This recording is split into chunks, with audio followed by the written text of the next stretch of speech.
Warning! The following episode of Orsini's Uncensored Mind contains explicit language and adult content.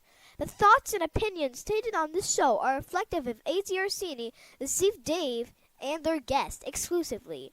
Seriously, guys, my dad and uncle say some pretty crazy stuff. If it offends you, go be butthurt somewhere else.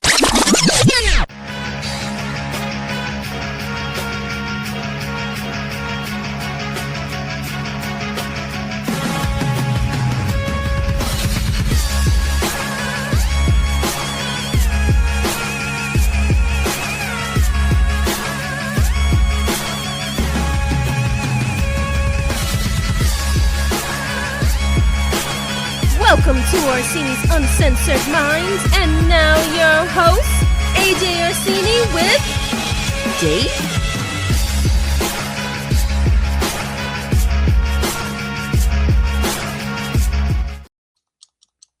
Right at the last second, I forgot to lower the TV because I'm watching WrestleMania 17. Hello, everybody. It's AJ Orsini here with another episode of Orsini's Uncensored Mind. Of course, once again joined by my brother from exactly the same exact mother, Steve Dave. And I am on 17, folks. For those of you who follow me on social media, you have followed my journey. I decided to watch WrestleMania literally from WrestleMania 1 all the way to 42, and I'm currently on 17. That is the greatest WrestleMania of all. Centered now, boys. You the camera's all centered up. Yeah, it was fucking ready me. to I didn't go. like that shit. I had to center myself a little bit. So I have been on the warpath. I've been watching WrestleMania in between all the other things that are on my plate. It's kind of been on the background. I look up, I look down, I look up, I look down. I have taken this road as we go down the road to WrestleMania, and I gotta say, I've picked up on some things. There's some things that I haven't seen here since it aired live, but now I'm watching it through experienced 43-year-old eyes. And I'm seeing these pay-per-views a lot different than the first time I fucking saw them. And it spurred some thought for conversation, some of which I say, we will be having here tonight. So tonight's show is a little different, okay? Now, before we get into what we're going to talk about here today, I have to issue a warning. I got to issue a warning to all those out there. And I feel bad, Dave. I really do. I feel bad. I feel guilty. Even though I didn't do anything, I feel guilty to have to do this. But I think it's becoming such an overwhelming topic, it needs to be addressed. For those of you about to fly, this is a weird goddamn time to be doing it. This is a weird time. I am not I'm not exactly a spiritual person, but the voodoo is out there. Okay, this TSA thing has got me all revved up. We had just spoke about the possibility of me going somewhere.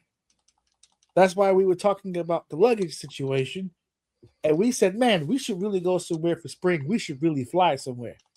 And then we saw news clips of all those lines going all the way out the door for TSA. And we said, you know what? We're going to drive. How about that? Let's just drive. Let's spend more quality time together. Hey, road trip. You know, so how about a staycation? Let's do this.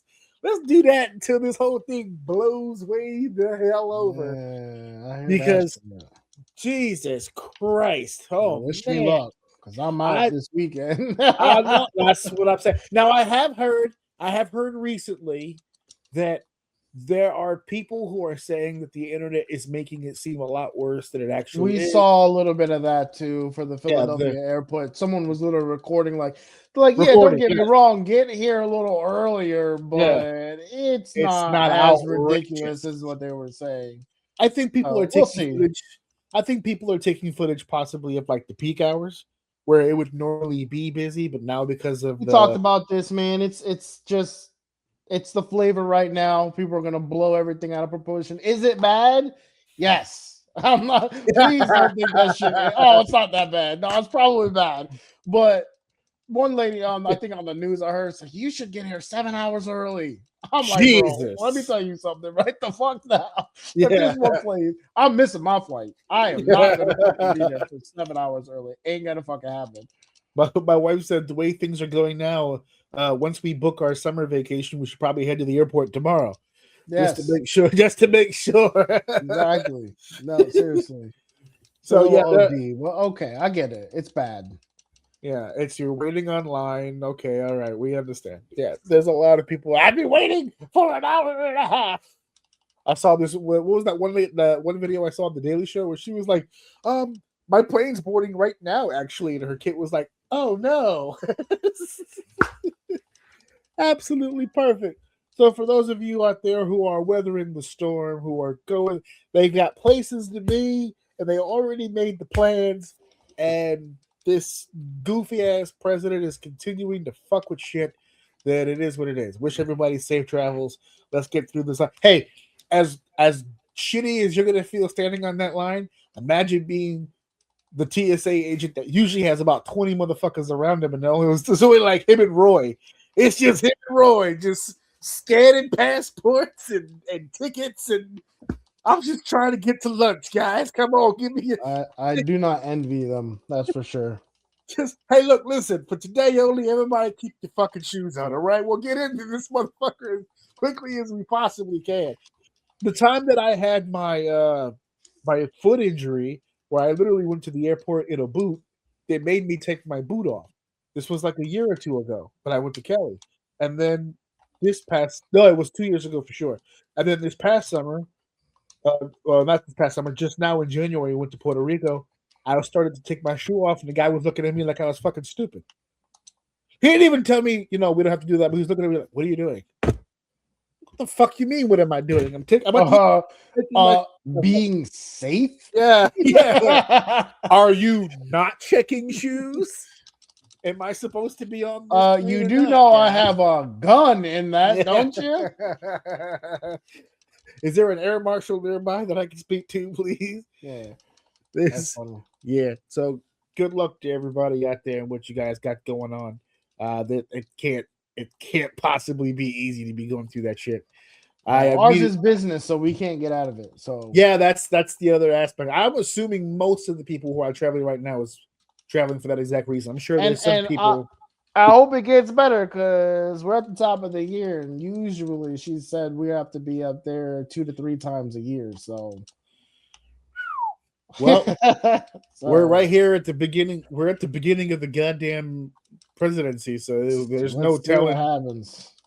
There's no guarantee this gets any better moving. We here now, boys. So prayers up.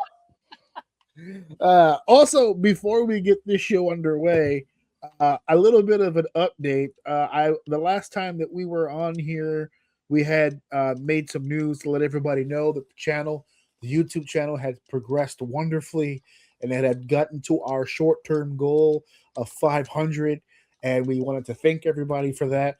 So I want to send out an additional thanks because after we hit the 500 goal, obviously the next goal is going to be 1,000. I'd like to get 1,000 subscribers. Well, as of right now, we stand at 808 subscribers. Get the fuck out of here, damn! So I stopped looking. Dude. And we're inching ever so closely. My wife believes that by the end of the month we can hit our target of 1,000. Crazy. Just based on the shout out to anybody out there that's new, man. Hell yeah, dude. To all you guys listening to the show. We're gonna have to take a day, or I'm gonna have to take a day to put some stuff together for you to see.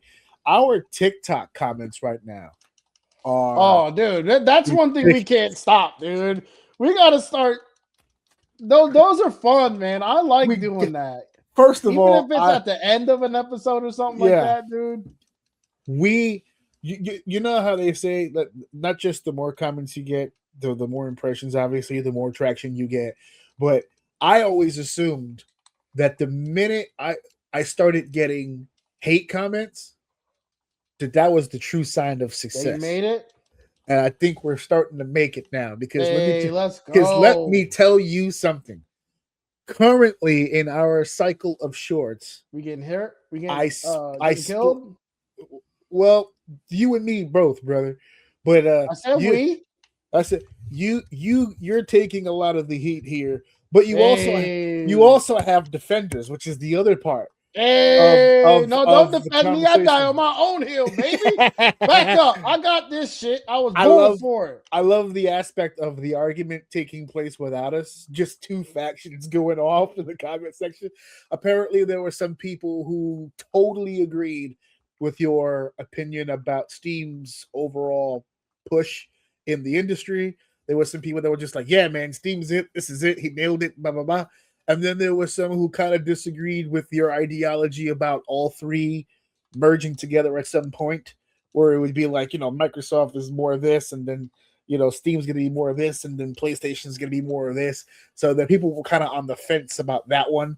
But I just love the fact that everyone's chiming in. You know what I'm saying? Like the conversation is taking place. So I've always said this about the show. I don't give a fuck what your opinion is. I have mine. Dave has his. And believe me, if we said it here, we're standing on it. But it doesn't mean that we're not open to the idea of having discourse. So that's what people seem to be doing in the comments. Listen, I can have my mind changed. Yeah. Very unlikely. I can have my mind changed with the right argument. It's like if somebody, unlikely. like if you did, because there was one clip in particular, I think it was maybe 60 seconds, where like I felt like it was the most in-depth you had probably ever been when it came to the console conversation. And you had a lot of like great responses to that. And that's probably one of my favorite comment sections, because even if they didn't agree with you, it wasn't like they were disagreeing because they think you were wrong. They just think that there's another way. Different. Something different. Yeah. There was like an alternate, like what if it did this instead? And people were just, so I love the fact that everyone's just kind of like compiling. And I always say at some of these clips that we do, it was like, if I'm wrong or if I'm right or whatever the case may be, if I said it wrong, like clear it up in the comments, let us know. So the fact that these subscribers on the YouTube channel, and I can only assume that that's what's happening, because once the YouTube channel really started to explode recently, I realized all of our social media stuff, now those numbers are also going up. Not just the likes and subscriptions, but the actual interaction. So there's traction, there's movement, and you'll love to see it happen. So let's not keep them waiting any longer. They all took the time to subscribe. Hopefully you ring the bell for notifications. Ha ha ha ha ha. Yeah, look at you. Try to get those algorithms working in your favor, huh? There you go. So let's go ahead and get this thing crack-lacking. What are we talking about today? Hey, what's going to be on the show today? On the show today, of course, 4 major topics. Our opening segment, we're going to be talking about the flood that took place in Oahu, Hawaii, and the flood that took place, and all of the... It's the same song and dance. Right? This was a tragedy. This was a situation that could have been far worse than it actually was. Believe it or not, I lean on tragedy, if for no other reason, just the property damage and the homes that have been uplifted and the bad situations that everybody is in. It's shitty, regardless. But this could have been worse, and the problem still persists. We had a conversation back in July about almost the same exact thing, and it's still happening. We'll get more into the specifics when we get into that segment. Of course, after that very serious topic, we thought we'd lighten things up and let you guys know that Afroman is the man. He is the buzz of the internet world right now, and we had to chime in because it is so goddamn funny. I almost made this like a what the fuck segment, but it's... the only reason why I didn't is because usually for what the fuck segments, it's either really, really silly or really, really goofy or really, really like dark. Like it's got to be like, what the fuck? This is satire, but there's some seriousness to it. Yes. Like it actually led to something real. This was a big fucking victory. It was fucking massive. Dude. That seems to have happened under the guise of comedy. And we'll get into all that when we get into the segment. As we get into the wrestling portion of the show, after our intermission, we come back to what I feel is the death of tag team wrestling. The death of tag team wrestling. Where art thou, tag teams? They're there.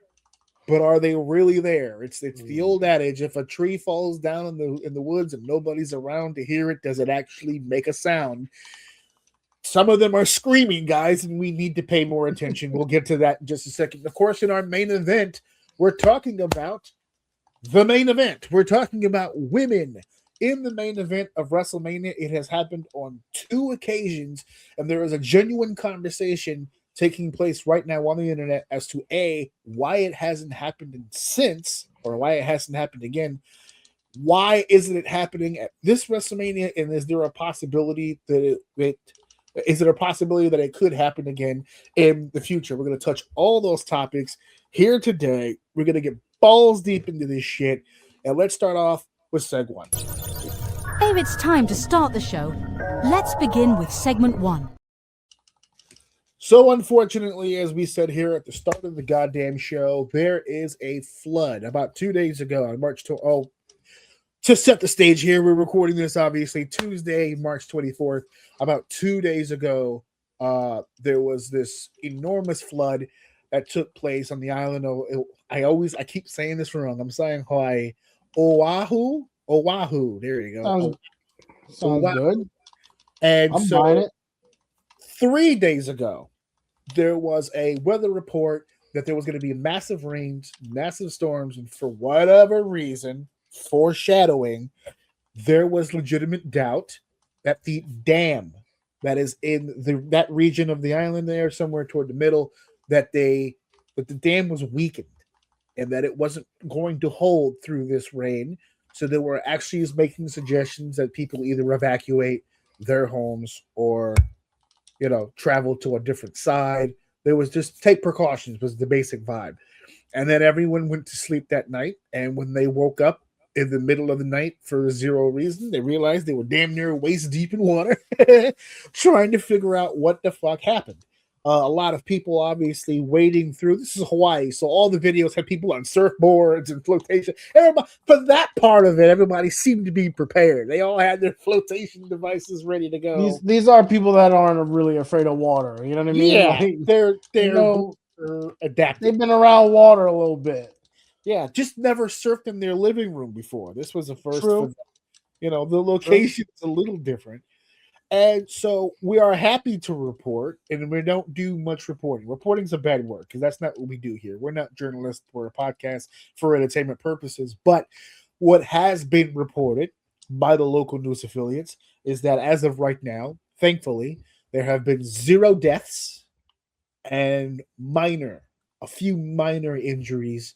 There hasn't been anything cataclysmic on the human side of things. On the other side of things, as far as homes, properties, vehicles, anything of personal items, pretty much all of that at this point has either been affected or absolutely destroyed by the weathers that came in. And this was starting to give, up until this point, it seemed like a very isolated incident to me. But then I started getting a lot of Katrina vibes because there was the hurricane that came, and it damaged the levees, but didn't completely obliterate them. And then shortly after the hurricane, there was real heavy rain that came in, and that's what destroyed the levees, and it made everything worse. That's the situation that kind of happened here. There was heavy rain. It did damage to the dam. It put pressure on the dam, but it didn't completely cave the whole shit in. And then a little later on, here comes this big rush of rain, and boom, that's it. Now, from what I understand, the dam is not completely destroyed, but enough water is getting through to the point where it just caused massive floods, massive destruction. This is a real serious situation that is currently ongoing as we speak. Even famous actor Jason Momoa, who lives on the island, was affected, and he did his TikToks and his videos to let everybody know that he was okay, the family was okay. But he's lost a lot too. I mean, her natural disasters don't watch the Oscars. They don't care about your occupation of choice. They coming to numb your shit. So there is no tears to this. When nature calls, nature calls. So Dave, I brought this up because I sent you one of the videos involving the older lady who was the resident of Hawaii, and she was telling us a very, very, very familiar story. with the story being that the flood had came, and it wasn't until hours into it. She said around 2. Go ahead. No, I was gonna say I actually wanted some clarity because you sent me the report Right about getting people to evacuate immediately. But then I Mhm. saw that clip and I'm like, okay, I'm confused. Did no one know or did they know? So it was suggested because they had worries that the dam wouldn't hold the water. They never stated on because I saw the actual it was a news report where the governor came on and they were like, well, this is the deal and we don't know if it's going to hold, but on the off chance, you might want to relocate, you might want to, take precautions, whatever the case may be. Evacuation was not really used. It was more about relocating safer place. If you can get off the island, it'd be great just for the moment, just to make sure that everything's good. They didn't anticipate that this would happen to this degree. So it was an annoyance due to the fact that they didn't make it sound as serious as it was. Right. So what happened is But that did they legitimately not they know? they according to the officials on that island, their biggest regret they have is downplaying it because they weren't sure. They were like, it might not. Just keep your ears open and pay attention to the news, and we'll let you know. And they didn't let them know until it was already in the house. And that lady said that they didn't get a warning until about 2 o'clock in the morning Yes, yeah. right. Well, Late. according to the official reports regarding the emergency response, the first time that those warnings went out was about 3:42 in the morning. So it was later than she thought that it was. It wasn't exactly that. It was I got to hear 3:42 in the morning was the first emergency alert. Then, as the sunrise began, the catastrophic flooding got even faster, meaning it was a slow leak, and then it started getting worse over time. 8 a.m. they gave a flash flood alert extended to the north half of Oahu. So the southern half was not warned. They did a flash flood warning for the southern half about 10:30. So based on a diagram that I saw of where this dam is located, it's kind of somewhere near the middle. So it looks like, based on the warnings, that the water was flooding north, and then once that bitch got filled up, it started flooding south. Essentially, the island as a whole almost pretty much got covered in this crap. And as anybody will tell you that's been through this before with the flooding, it's not just water. It is accumulation of a bunch of shit. Oh, it's like debris and stuff like that too. It's all kinds of bullshit. Worst case scenario ever. You're looking at water, but inside the water is kitchen knives and car parts and barrels of random assorted items. Piss, shit, all kinds of stuff. Isn't bacteria, all that bacteria coming your way. So if you had pink eye before the flooding, my god, just remove the eye at this point. There's no saving it. You just have pink. You just got one. Yeah, man. I have assimilated. I am pink eye man. That's it. It's over. It's done. So one of the familiar pieces about this to me was, again, the emergency response. Now, this emergency response is different from the last time we talked about this. I looked it up on the channel, and if you guys want to take a look at it, it's if you want to just hear the story that we talked about, it's called "The Texas Floods and the Code Red," episode 315. We did it back in July 21st. It's on the channel if you want to take a look at it. And we had a similar conversation then about the degrees of contact that officials have with the residents when it comes to natural disasters. Now, this particular case, no fatalities, a few minor scrapes, but it's just more or less property damage and loss of all of your valuables, essentially. But Texas didn't have that benefit. There were some lives lost. There was some children. A lot. There was a bad situation down there, but it was the same result. Now, what upsets me is not too long ago. As a matter of fact, it was in November. I had written on one of the rundowns that we were going to talk about a situation that took place in Hong Kong. Okay. And I wrote it down here because I couldn't remember because it was from November. It was from a place in Hong Kong. Where did it go? Yes, the Wang. I don't want to say that word. Is it Fook? I know you already committed. Commit. The Wayne, the Wayne fuck. The Wang fuck. The Wang Fook. I'll say Fook court apartment building. It's the big apartment building fire that took place in Hong Kong. Several buildings burnt to a goddamn crisp. Some lives lost, valuables destroyed, all because of a cigarette. Somebody went outside their door into the hallway, which, by the way, the hallway areas are gated, so it's not like closed in hallways. You can see everything. So I guess they figured it was safe, and they smoked their cigarette. They flicked it like you normally would, and kaboom! All kinds of hell. All buildings fucking encased by bamboo. Very flammable bamboo. Yeah, and that's just in its current situation. If it would have just been the bamboo, that would have been one thing. It wouldn't have been okay. It still would have been a terrible situation. There would have been a lot of damage still. But the buildings themselves caught because upon further investigation, it was then realized that there were some shortcuts taken when they put this building together. There were some shortcuts taken. There were some mistakes made. And although it was not the result that didn't cause the fire, it did assist in causing the damage that the fire was able to do. And because of that, there were some arrests made. The Hong Kong government got together, did the research, did the interviews, did the investigation, and they wound up arresting 13 people, 12 of which were men, one of which was a female. And when they arrested them under the charges of suspected manslaughter, gross negligence, and failure to comply with fire safety regulations. Yes.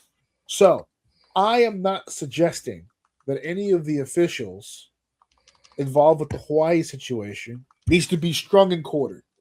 What I am suggesting is, because in this particular case, this is a tough parallel to make. No one died, and there's very few injuries. But in a situation like in Texas, where it was like that poor decision making led to deaths, right? And we treat these situations like, well, shucks, I guess we'll get them next time, huh? That was my bad. That's on me. Lesson learned, right? That's on me. That's win on some, me. You lose some. There doesn't ever seem to be, because these people, I understand people will respond with, well, it's a natural disaster. It's the weather. What do you want them to do? It's a win-win, lose-lose, right? It's one of those things where, you know how we were talking about the whole CPR thing before, the wrestling thing, where like you want to always, side on caution, like look stupid, but at least everyone is safe. But I feel like the news the news and the weather is one of those things where like you're damned if you do and you're damned if you don't, right? I would still say it anyway because of what we said last time. But to be honest with you, like it's one of those things where I've seen it myself, where they'll tell you this is terrible, everything's gonna be blown away, like take care of your family, evacuate. And I've seen plenty of people go, you guys are being ridiculous. It'll be fine. So I still say they should have said something, or maybe even blew it off the top a little bit, maybe a little extra with it, just on the off chance that someone would have taken you seriously. But I can see both sides. People just don't usually care until something bad happens, and then it's like a big problem, of course. So I don't know. It's tough. It's a tough call. For the people who hear the news or hear the reports or hear the warnings and the suggestions and go, you're blowing it out of proportion. I'm okay with that. That's your choice. I don't want the leaders, I don't want the people in charge of the information to be like, they'll be all right. Like, no. Give me the opportunity to be stupid. Don't be stupid before I'm stupid. You guys work the other way. Don't be stupid for me. Yeah. Let me be the idiot. That way, when the house goes up, now all the other houses that took it seriously were like, oh, well, he should have left. You know, we told him what we needed to do, and he just fucking sat there. That's not our fault. But then when good people do get hurt or good people do get killed. I mean, they did request to evacuate. They made the suggestion. There was a suggestion made for that. But see, that's the problem. Like, I don't think we should play that down because you're like, oh, you could have given us the details, essentially letting us know why it was serious. But to me, it's like I told you to evacuate, right? Like I feel like the word evacuate should have been taken a little bit more seriously in that case, right? Like, he didn't give you the whole detail, but like, and he should have. I don't say that he shouldn't have, but like, he told you to leave.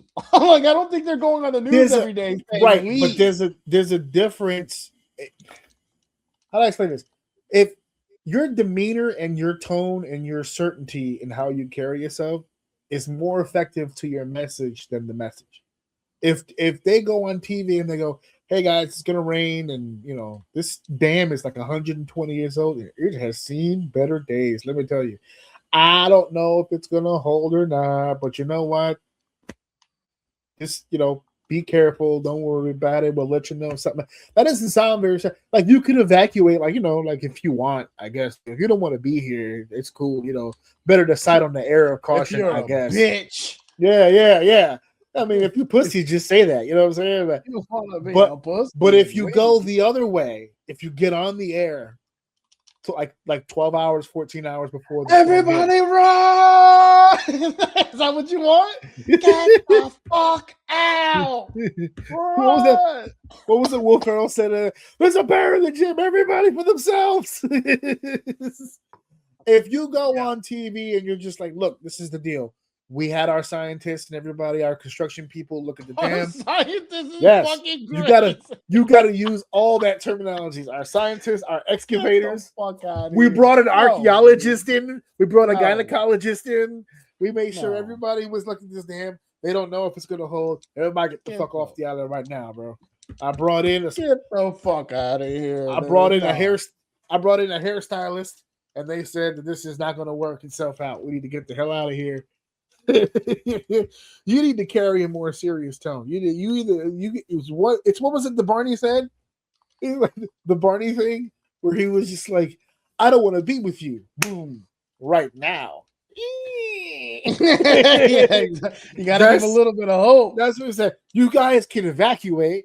Oh, we should evacuate. I mean, like, if you want. Oh, well, if I want. Well, I don't want to. So how is this gonna work out?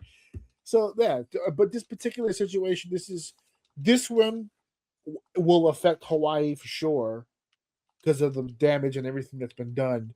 But as far as the message toward better services, this is the argument that works kind of against it because they half-assed that warning and then didn't give a real one until it was too late. Yeah, but they're gonna sit there and stand on it. Well, we said something. Yeah, but I want to go the opposite way because that lady made it sound like they said nothing, which is why I was confused. Yeah. Her video never be in the fucking middle, dude. I swear, like you gotta take accountability. It was funny that you mentioned that because her video was one of the first ones I saw, and what spurred me into researching the topic in the first place. I found out about the warning video. And it didn't change your point of view when you saw that?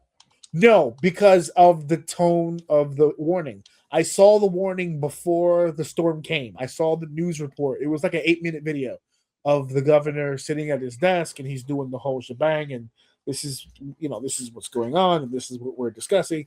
He's getting all scientifical. He's loving the camera time.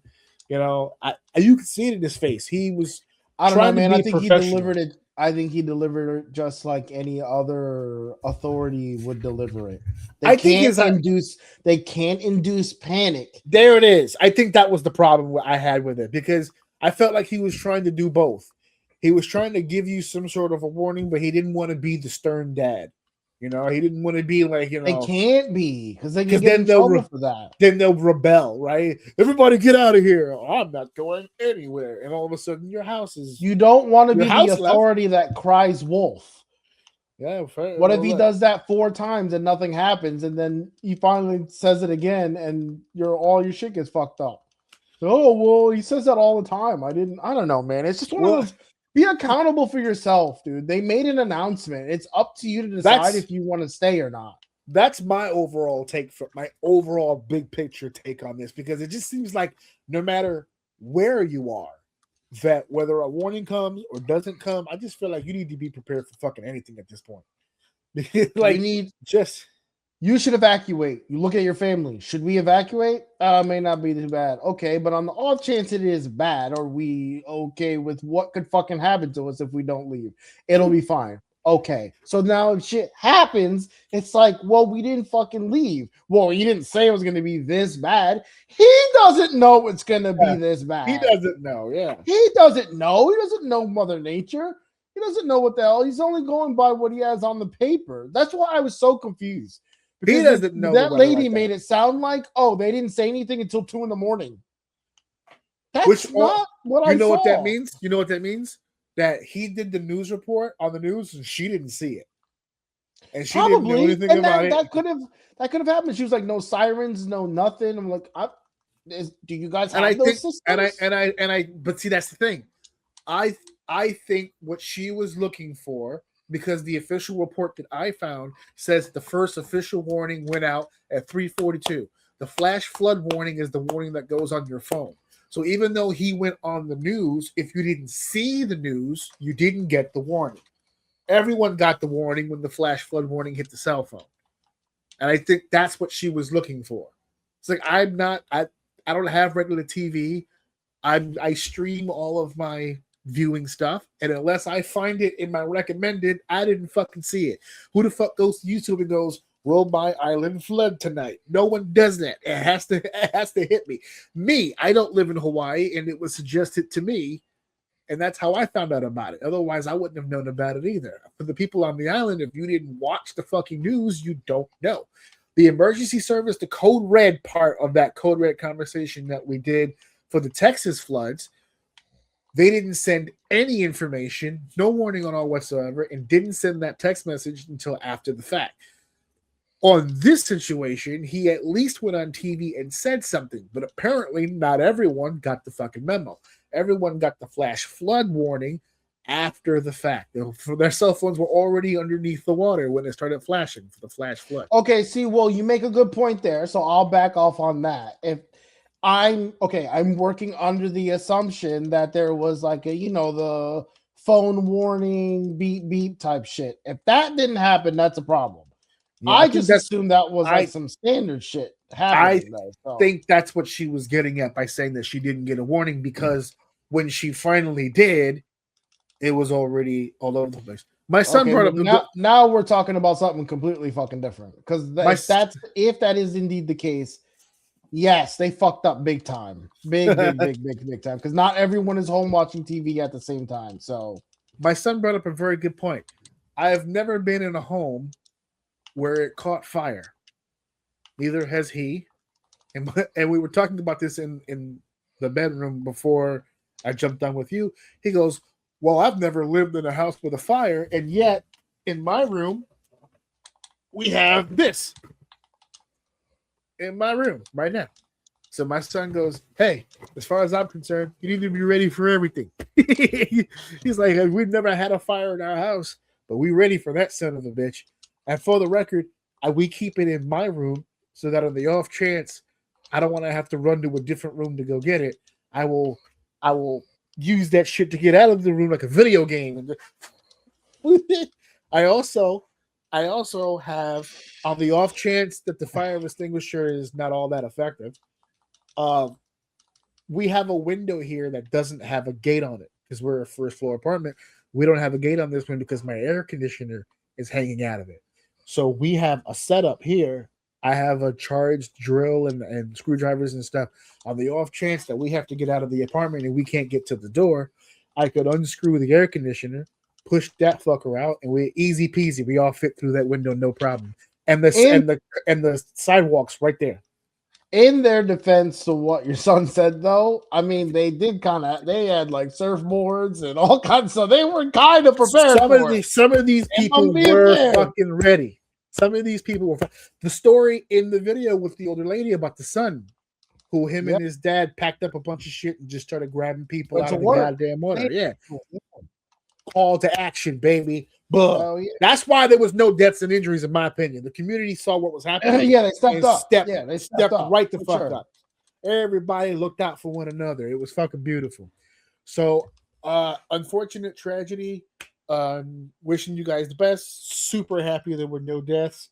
I'm looking forward to listening to how they plan to amend this, because at least Texas said they had a plan and how to fix things. So let's see how Hawaii responds now.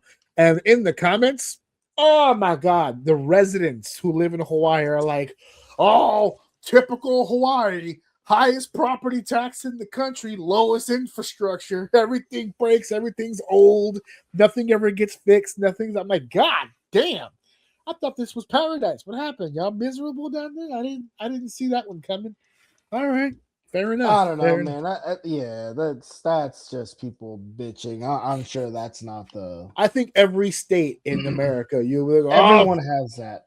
Typical New Jersey or typical Mississippi or typical. I can't tell you. I've been in a lot of jobs. I can't tell you how many jobs I've been to where I'm like, this is actually a really good job, and then you'll always get so this fucking place sucks. I'm like, dude, your boss just bought you Starbucks. What the fuck are you complaining about? Yeah, but he didn't put the espresso shot in there like I asked. Yeah, exactly. It doesn't matter. And that's the equivalent. I just assume, and I could be wrong, I assume that when I hear stuff like that, that's what I'm hearing. The equivalency of that. Yeah. You know what I mean? That's person. That's my gripe about Google reviews. there's any review, so really. Yeah, honest. Yeah. Yelp and all of them. I'm very careful with my reviews because of that ideal I have about people. 1-star hotel room. Yeah. The knob that's supposed to be hot said cold, and the knob that was supposed to be cold said hot. Fuck and this I place. am bothered by it. We'll never do this again. I went to the hotel bar. Yeah, I went to the hotel bar and their napkins were blue. It was gross.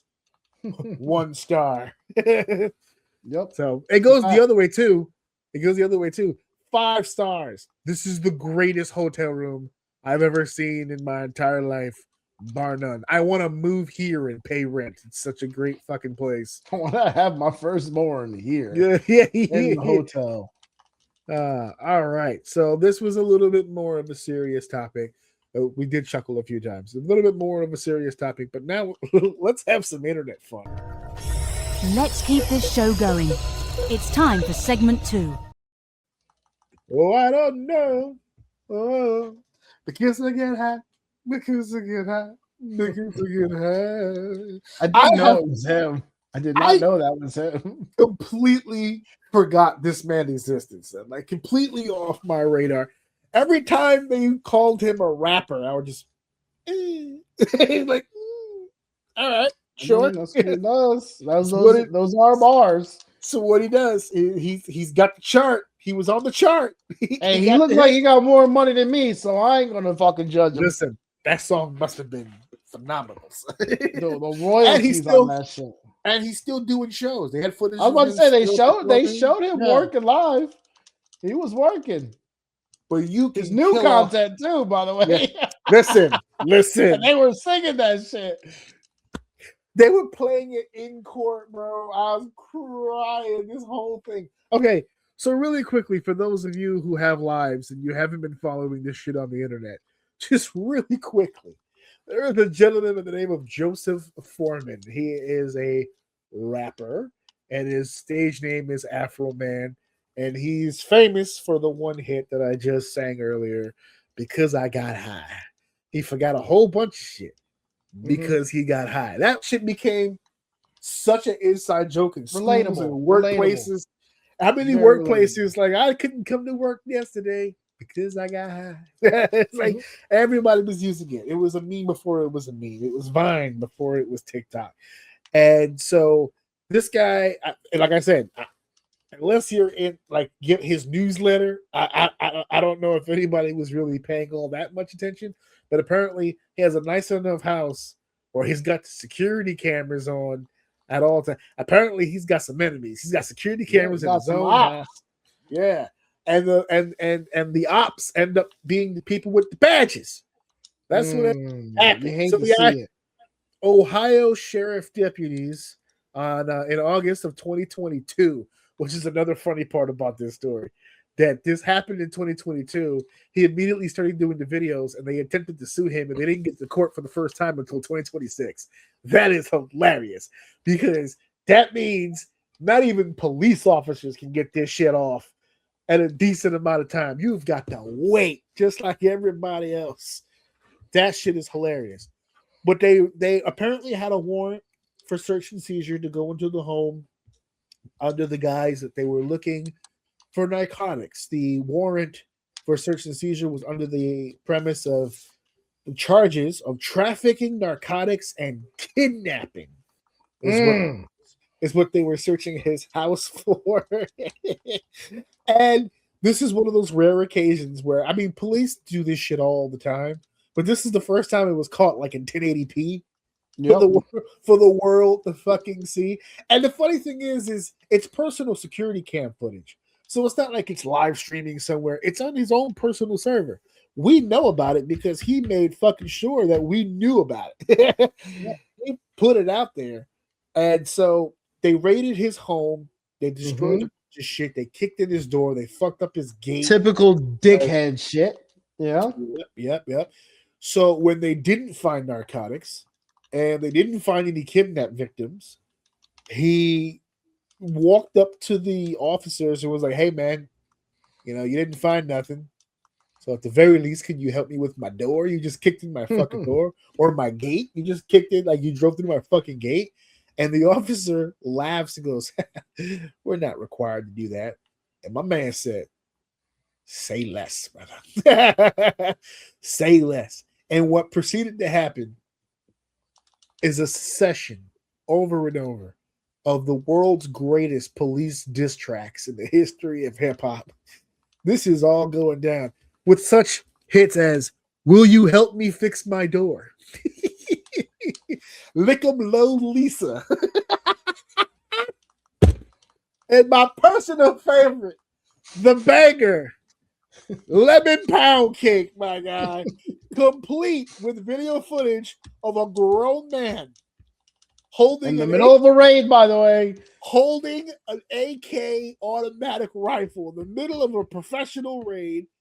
He's looking for narcotics and kidnap victims until he goes into the kitchen and sees fuck the narcotic dude. Kidnapped victims. And this man had to get a slice.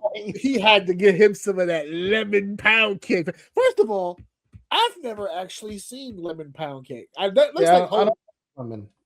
looks like homemade lemon pound His mama cake. made it. His mama made it. The lyrics. I bet you it don't look like this though. I bet you it don't look like that. No, round.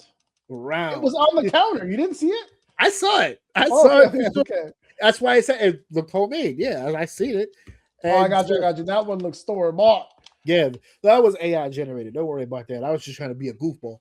I put it. It's because every now and then StreamYard goes, "Do you want to generate your own background?" I'm like, "Sure." So I put in the actual descriptor, "lemon pound cake," and that's what it came up with.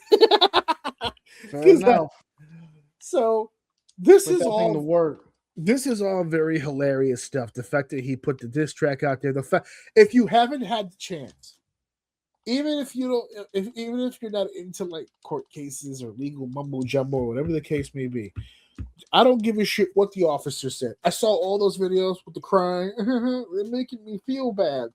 I saw all those videos. No. We don't need to see those. That's a waste of everybody's time and intelligence. Go watch the section of the court case when the lawyer was cross-examining Afroman. That is the cinema.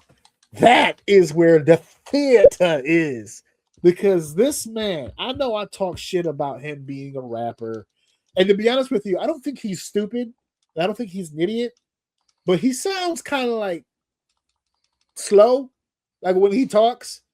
Like he's not a stoner.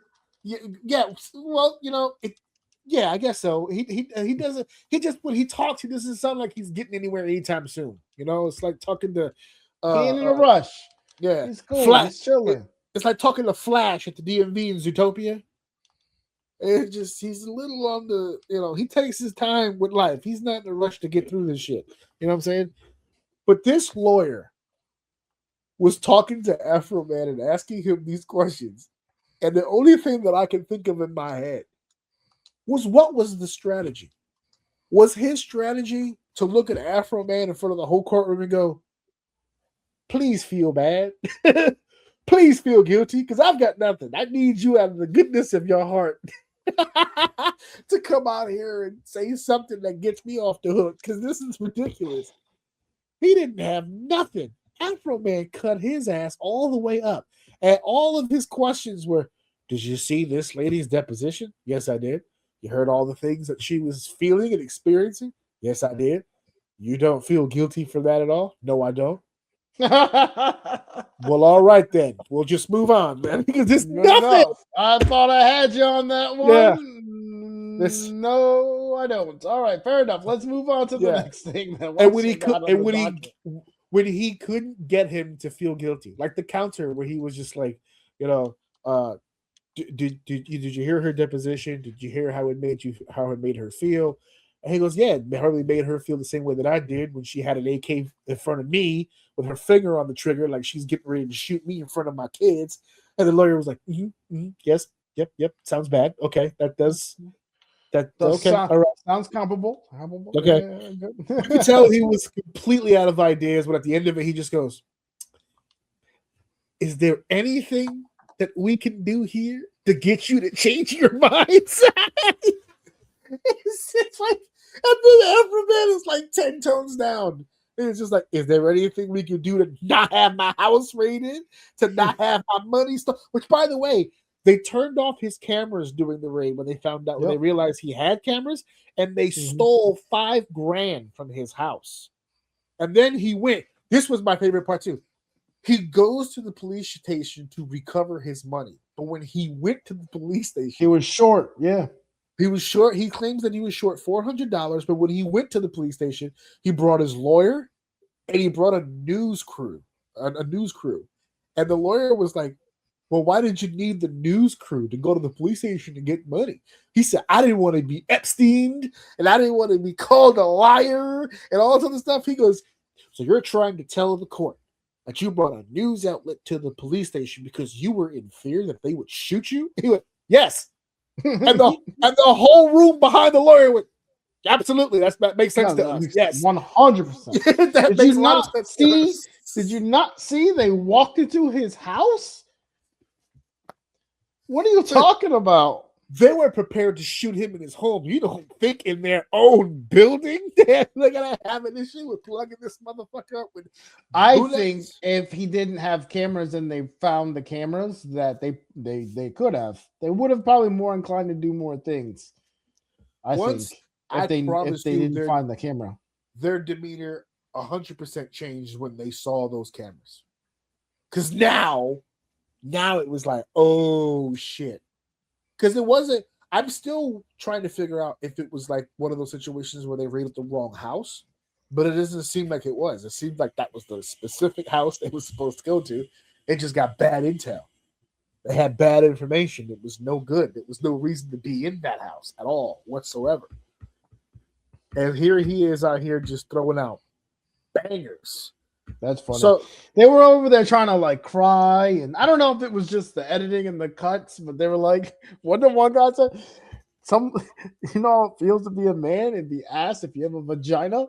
I have 2 kids. I'm not gonna hold you.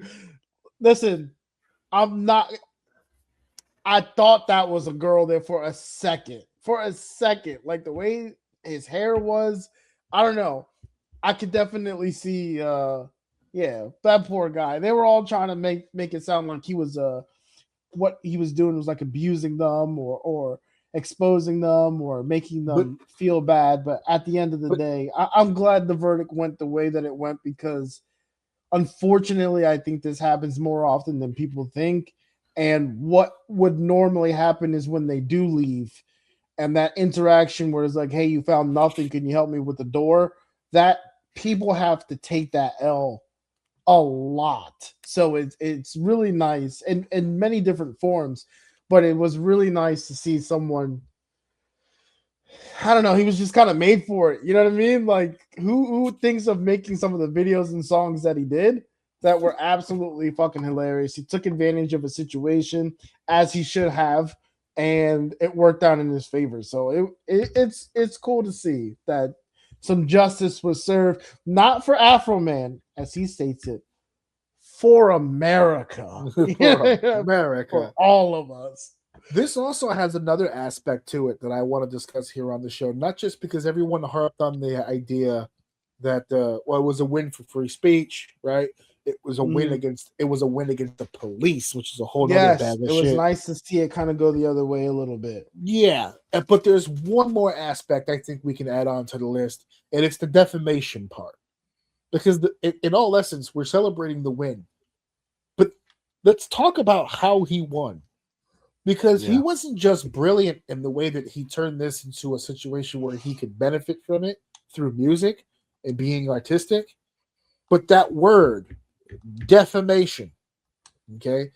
When you bring someone to court for defamation, you are essentially saying that this individual is lying about you. They're saying things that are inaccurate. They're saying things that is defamating, that is ruining your home life or whatever the case may be. So the whole idea in this court case is that the prosecution is claiming that this individual is defaming them, is lying about them, and it needs to stop. The defendant has to prove that they are not defaming this individual. And so one of the biggest takeaways for me from this court case is that this is a court case that proved, once again, because it happens in every court case. I don't know why people don't pay more attention to that. Defamation means you have to prove that this person is lying. Yes. Not making you feel bad. Because of something he did. Right. Yes. If you did something to someone and they're telling other people that you did it, and they're saying verbatim what it is that you did. With video clips, by the way, of you doing it. Clips of you doing it. Yeah. It's not defamation. It is not. Just because you feel bad doesn't make it a lie and doesn't make it defamation. And this court case solidified this on a tremendous level. This is one of the, we're joking because it's funny, but at the same time, it's a win against the police in the court of law.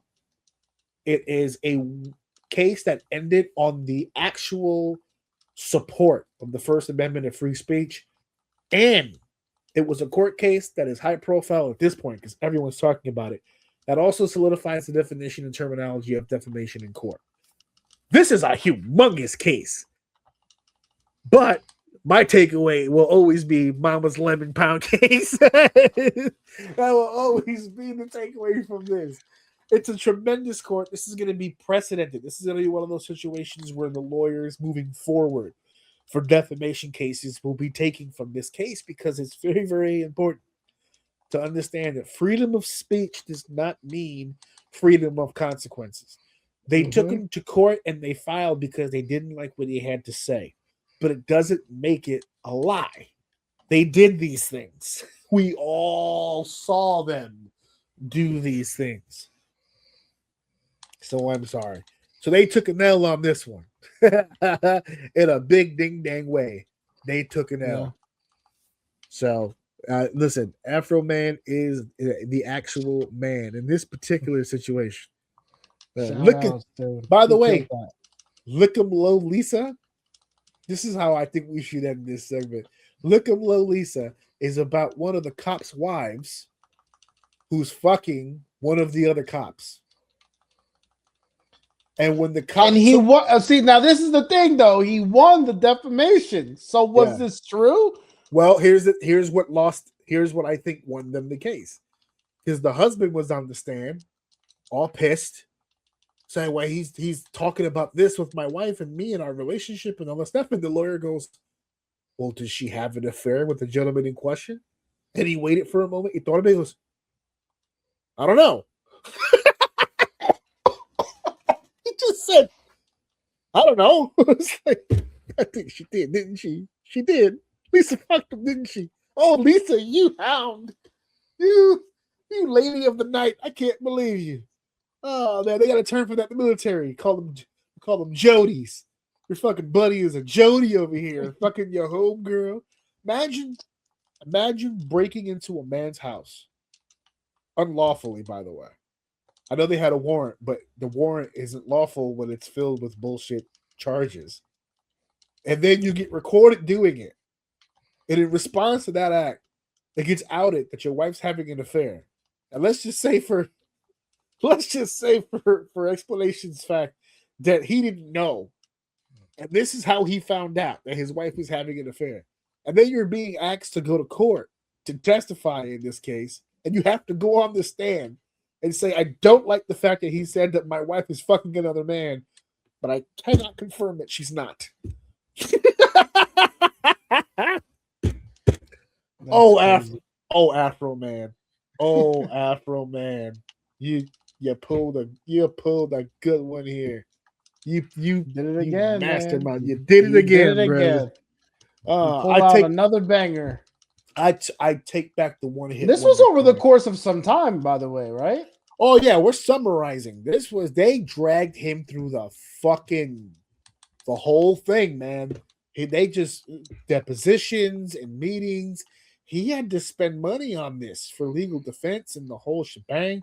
So, and remember, he was the defendant. They were suing him. So, I don't know if this leaves the possibility open for countersuit, maybe go after them a little bit for some of the shit they've been doing.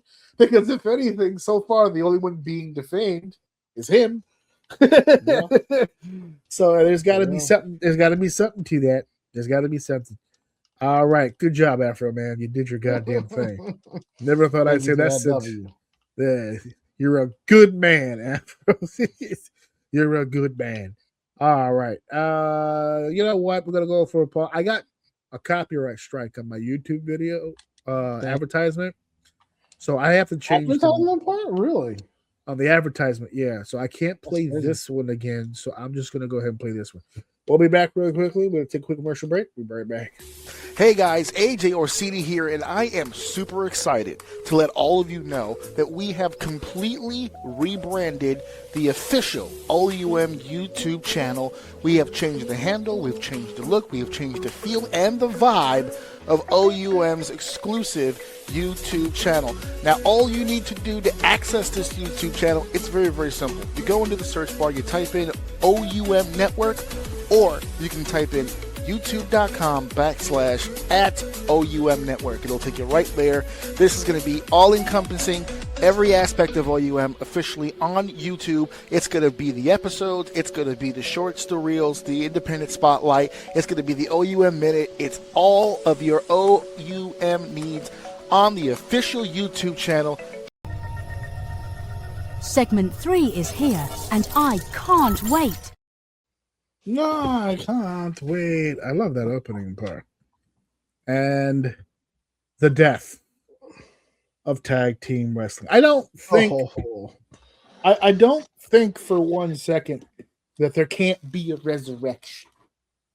Okay, but I think it's pretty safe to say at this point that tag team wrestling today is not a lot. You know what? It'd take a resurgence, like just a movement, something completely different. It would take a level of commitment that I think a lot of people don't have anymore. And I'm going to jump off the bridge right now without a parachute and say it's never coming back. You're going to see it from time to time. It's not the long-term goal it used to be. And I think that's one of the bigger issues that I have with this topic, because I'm a lover of tag team wrestling. I have been my whole life. Some of my favorite matches of all time that I've enjoyed in my lifetime have been tag team matches. And it's one of the cons, I guess, of my WrestleMania road. All right. Like I said, it's on in the background right now. Episode WrestleMania 17. I've seen 17 WrestleManias in a row, spread out over the course of the last 2.5 weeks or whatever. I don't know. Whenever I get the chance, I pop it on, and I'm seeing such balanced cards. I'm seeing tag team, single championship matches, a gimmick match or two, just well booked, well put together cards. And I'm seeing these tag teams, bro. The Hart Foundation, the fucking Money Inc., the Rougeau brothers, the British Bulldogs. I'm seeing even as you get into the 90s little bit, I bugged out. I sent you the list. I bugged out when I got to WrestleMania 14. They had a 15-team battle royal. I said 15 teams. We got 15 teams. Real quick for those of you out there, the 15 teams in there. Los Boricuas was in there twice. Savio Vega and Miguel Perez Jr. and Jose Estrada and Jesus Castillo. Then it was the Truth Commission, Sniper and Recon, Bradshaw and Chains.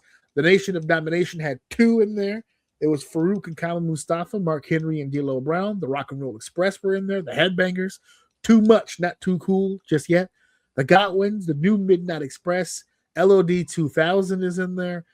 And this was just before the cusp of what I consider to be one of the best era in tag team wrestling with the Hardys, the Dudleys, Edge and Christian, the APA, the Hollies, like that era. The Outlaws were still cooking during that time. Like that was a strong ass decade. After that decade, it's a little thinner, but you still got a few tag teams here and there with the world's greatest tag team. You still got Eminem. You start to get a little bit more, and it just starts thinning and thinning and thinning and thinning until we come all the way until today. And I said to myself, we don't have any tag teams anymore. That's the problem. We just don't have any tag teams anymore. Well, apparently, that's not true. I think we do. Unfortunately, yeah, that's what I'm saying. My initial reaction to this topic was, you know what the problem is we just don't have any tag teams anymore. Not fucking true. We have a lot of fucking tag teams in WWE right now. The problem is they don't really mean worth a damn. I'm going to tell you right now that these teams, even the champions, right? I'll start with Raw on the men's side because that's the other issue. I need tag teams for women now because we have tag team titles. But for the men's side, the Usos, Jimmy and Jay, they're the champs. But let's be honest. Are they even really in the tag team division? They're the tag team champions. But are they at least they're a tag team, though. We'll give them that at least. They're an established tag team for sure. But this current incarnation of the Usos is not really in the tag team division. Alpha Academy, Otis and Tozawa. Okay. We just had a big celebration. I don't know if you remember a few weeks ago at Raw. They won the #1 contendership in the tag team titles, and you would have thought they won the Super Bowl. They popped champagne. It was a whole deal. They got a win, and it was a momentous occasion. There's the Judgment Day now being labeled as a tag team because there's only the 2 dudes now with Dominic and JD, but they've yet to tag. That's not a tag team. That whoever says that, that's what I'm saying. They're doing it by default because they're in the group together, but they actually haven't had a chance to team yet. If they tag at all, Finn and what's his face would have been more the tag team than anyone else. Up until the split, Finn and JD would have been the tag team of that group. Los Americanos, which is still hilarious. I'm still seeing people on the internet. I can't believe they're doing this to Pete Dunne. I can't believe they're doing this to Tyler Bate. This is the most over they've ever been. Yeah. I was in the building when these guys came out to wrestle, and the fucking place goes nuts for these guys. They love these guys. They're talking right now. I don't know if you've heard that Ludwig Kaiser is not going back to Ludwig Kaiser like ever again. Like this is his gimmick now. He is El Grande Americano. They're going to do mask versus mask at WrestleMania and get Chad out of this. It's going to be his moving forward. He's doing great with it. He's doing phenomenal with it. This is so that works. Dude. Yeah. Speaking of AAA, they still have him listed as the LWO, but Cruz del Toro and Joaquin Wilde, right? They still wear LWO shirts, but there really is no LWO anymore. Like Mysterio's not there anymore. Dragon Lee's not there anymore. But they're still together, and they're in AAA now for the most part. We don't even see them on Raw anymore. The New Day, Kofi and Xavier Woods, which we barely ever see them as a team anymore because Xavier's been hurt recently. The Vision, Logan Paul and Austin Theory, and they just became a team. That's not a tag team, yeah. Because the next thing I wrote down, Bronson Reed and Braun Breaker was the tag team of the Vision. That's not a tag team. And still, you are correct. You are correct. They were the tag team. But they are not a tag team. They're not a tag team. Because the point of the temporary teaming was to get them over as individual stars. It was never the full. And I think that's part of the problem. I think that's part of the problem because that is the reason. Yes. Yes. Lately, in the past few years, you could definitely tell that they either don't know what to do with you, so they put you with somebody, or you're running a storyline, so they put you with somebody, or you're on hold for something, so they put you with somebody. And I think you start to dilute the line between actual tag teams and people just buying time. And I think that's a big part of why things feel kind of the way that they are. The last team on Raw for the men, the War Raiders, Eric and Ivar, which I like as a tag team. They're just not presented like a real credible. They just got beat by Obafemi by himself the other day. Obafemi just used them as a squash unit. Yeah, but they're doing... Obafemi's hitting. Let's not get on that, man. That man is to the fucking moon, brother. He is out of yo. Call Triple H racist. Call Triple H racist. I dare you. One of the biggest people in the fucking WWE in the future is going to be African American, brother. I'm telling you. He's not the only one because Javon's getting pushed. Trick is getting pushed. They're moving. They're moving right now. Exactly. No. See, let me stop you right there. Okay. Okay. I don't disagree with you. You're going to have to separate those two from Oba. Oh, the push he's about to get right now was out of this world. He's different. He is one of them, but you are not me. Like, it's one of those Did things. You see his walk-away promo from Monday? Yesterday? This past Monday. Oh, yes, I didn't see yesterday. Yeah. I don't remember.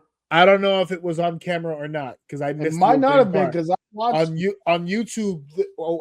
Because did you see when Oba took Brock over the top rope with the? They showed that. Yes, okay. They showed that. So after that, when the Lesnar Heyman leaves, I guess they're off camera. He's walking down the aisle to his music, and I don't know if you remember, like there was an old Roman promo. The one that everybody points to that says, "Oh, this is when Roman Reigns turned the corner," when he was walking from the ring to the back, and he was talking to the camera. He said, "If I had a button, you wouldn't be able to locate it. Can't no man knock me out. I'm tired of being humble. I'm tired of giving people letting people think they got a chance. I am the head of the table. He is head. His shoulders above everybody. This is my arena. This is my camera. I'll run it." Oh, that's the Roman promo that everybody looks at and goes, "Damn that aura." You get those chips. He did it on Monday. He throws Brock Lesnar over the top rope. He's walking to the back. The camera follows him coming through the back and through the curtain. And he's talking up the camera. He goes, "I am him. I am the ruler, the real ruler, the conqueror of conquerors." And right before he goes through the curtain, he goes, "No man on this planet can beat me. I am the best." Yeah, he's going off, and I was just like, "Yo, this dude is on another level." He's to the moon. He's to the moon, man. He just another level. Shawn Michaels was sitting on this. Oh, you lucky fuck! Oh my goodness. So back to the tag team for just a second. Yeah, we had to give Oba his flowers because when we do the live conversation once again, folks, on April 14th, that's gonna be a fun fucking conversation to have. Because I have a feeling everybody we invite is going to glaze this motherfucker to the hilt. And so they should. Because this fucking guy. On SmackDown, the new tag team champions, Damian Priest and R-Truth, which you can't really count as a tag team because this was literally their first match as a tag team. And they won the tag titles. So maybe they'll be a team moving forward. I don't know. Braxium, which is an actual tag team. But Nathan Frazier's on timeout because he broke one of the Pretty Deadly Boys' neck. So they got him on ice for the moment. So he won't be. That's why we got Kit Wilson as a single. And for those of you out there who have been asking why we haven't been talking too much Kit Wilson on the show, who's asking that? I've had a few buddies and just like, bro, like specifically him? Yeah, hell yeah. I have. As a matter of fact, there's two. Is there something we're missing? Honestly, is there something we're missing? I get the gimmick. He's doing this whole. He's basically like one of these, like internet trolls, where it's just like, you know, men are toxic masculinity, and every time somebody says something, he's like, you're being toxic. You know, he's one of these, like, I refer to him more like one of those, he's a YouTube comic character where it's just like every time anything happens, it's toxic. You're a bad person, and this and this and this and it's masculine to cry. You can cry, you can be vulnerable. Tell you, like, one of these assholes. And they gave him an original theme. I'll give him that. The music he has, and they gave him a Titantron. It's not just his name on the screen that's a GIF. Like, they put work and effort into this dude. So, like, I'm gonna let it ride out and see how deep we can get it. But so far, it looks goofy to me. Well, yeah, hey, whoa, you're being toxic right now. I didn't mean that in a gay way. Yes. Los Garzas, Angel and Berto. When's the last time we've even seen? And they're a good tag team. I like the way that they perform, but they're never on the show. The MFTs, Tamatanga and Solo Sokoa, over on the other side. They've teamed for a little bit. Obviously, the Motor City Machine Guns, Street Profits, and the Wyatt Six, Dexter Lumis and Joe Gacy, all former tag team champions.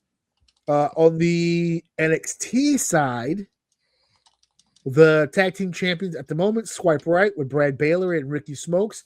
If you have not seen Swipe Right, you're missing out. They are phenomenal. And I'm speaking with punctuation so you understand. When you first see the gimmick, you're not going to get it. Watch them perform. It is they are flawless. These kids are great. And I say kids because I think they're literally like 20, 21, 22. Like, they're young. But these kids are good. I love these dudes. I was watching them in Evolve, and I gotta tell you, they're nasty. They're really fucking good. Their characters, they're part of a 3-man group with Jason Drake. They're called the Vanity Project. Just a bunch of stuck-up, athletic frat boy kind of characters where they're just like, they're so annoying that it's wonderful. Great fucking gimmicks. You gotta give it a try. They're on NXT now. They were on Evolve, and then they got called up to NXT. Called up to NXT is hilarious. Birthright. Called up to NXT is crazy. Yeah. Birthright, which is this new stable they put together of all the second generation stars. So you got Stax, you got Charlie Dempsey, you got Lexus King, you got Uriah Connors. So who is this? Stax is somebody's son. I forgot who. Charlie Dempsey is Regal's son. Lexus King is Brian Pillman's son, and Uriah Connors is Finley's son. I don't know. I don't remember who Stack's dad was. We got Andre Chase and Kale Dixon. We have the Culling, Sean Spears and Nico Vance. We have Dark State, which I'm so glad Dark State exists because it really shows how special the Shield was. Because this is a perfect example of you can't just take guys off the street and put them in tactical gear and have them walk through the audience to the ring and they'll be over. Because that's not the case here. I want to go so far as to say that they're just not good, like they're the shits. But they need to be in NXT for a little while longer. Hank and Tank, which is hilarious because they've been in developmental for like a decade. I don't know what the hell's going on with that. The High Rise, which I know their names, but I've never really seen them perform. And same thing with this one, OTM, whatever that means. Bronco Nima and Lucian Price. I can hear you clicking whatever it is you're clicking over there. The Raw women's side, Raw women's tag team champions is the Nia Jax and Lash Legends. They're calling themselves the Irresistible Forces. They have a tag team name now. On the Raw side, Bayley and Lara Valkyria. The Bellas. They're okay. Good enough. Who's the what now? That's nothing. We already went over that. That's not a real tag team. I got you. Well, they've had a bunch of tag team matches. Yeah. Judgment Day, Raquel and Roxanne. The Kabuki Warriors, Asuka and Kairi Sane. On the SmackDown side for the women, Julia and Kiana James, which let me tell you something. The internet is fucking mad. The internet is fucking mad. Why is Kiana James getting over better than Julia is? Maybe she's better. Just a thought. She's definitely hotter. I'll tell you that right now. That's my choice. That's my choice. Julia's a beautiful woman, but Kiana James she's special. She's talented. She's got a nice pair of talents right there for everyone to see. Secret Hervis, Alba Fire, and Piper Niven. B-Fab and Michin, which they just became a tag team in my opinion because they just joined Jade. Jade took her AEW gimmick with the baddies and she brought them to WWE. It's got B-Fab and Michin. And we have the Ring Queens. Did you hear about this? The Ring Queens. Alexa Bliss and Charlotte Flair. The Ring Queens. NXT only has 2 tag teams. Fatal Influence, Fallon Henley and Lainey Reed. And Ren QCC, Kendall Gray, and Ren Sinclair.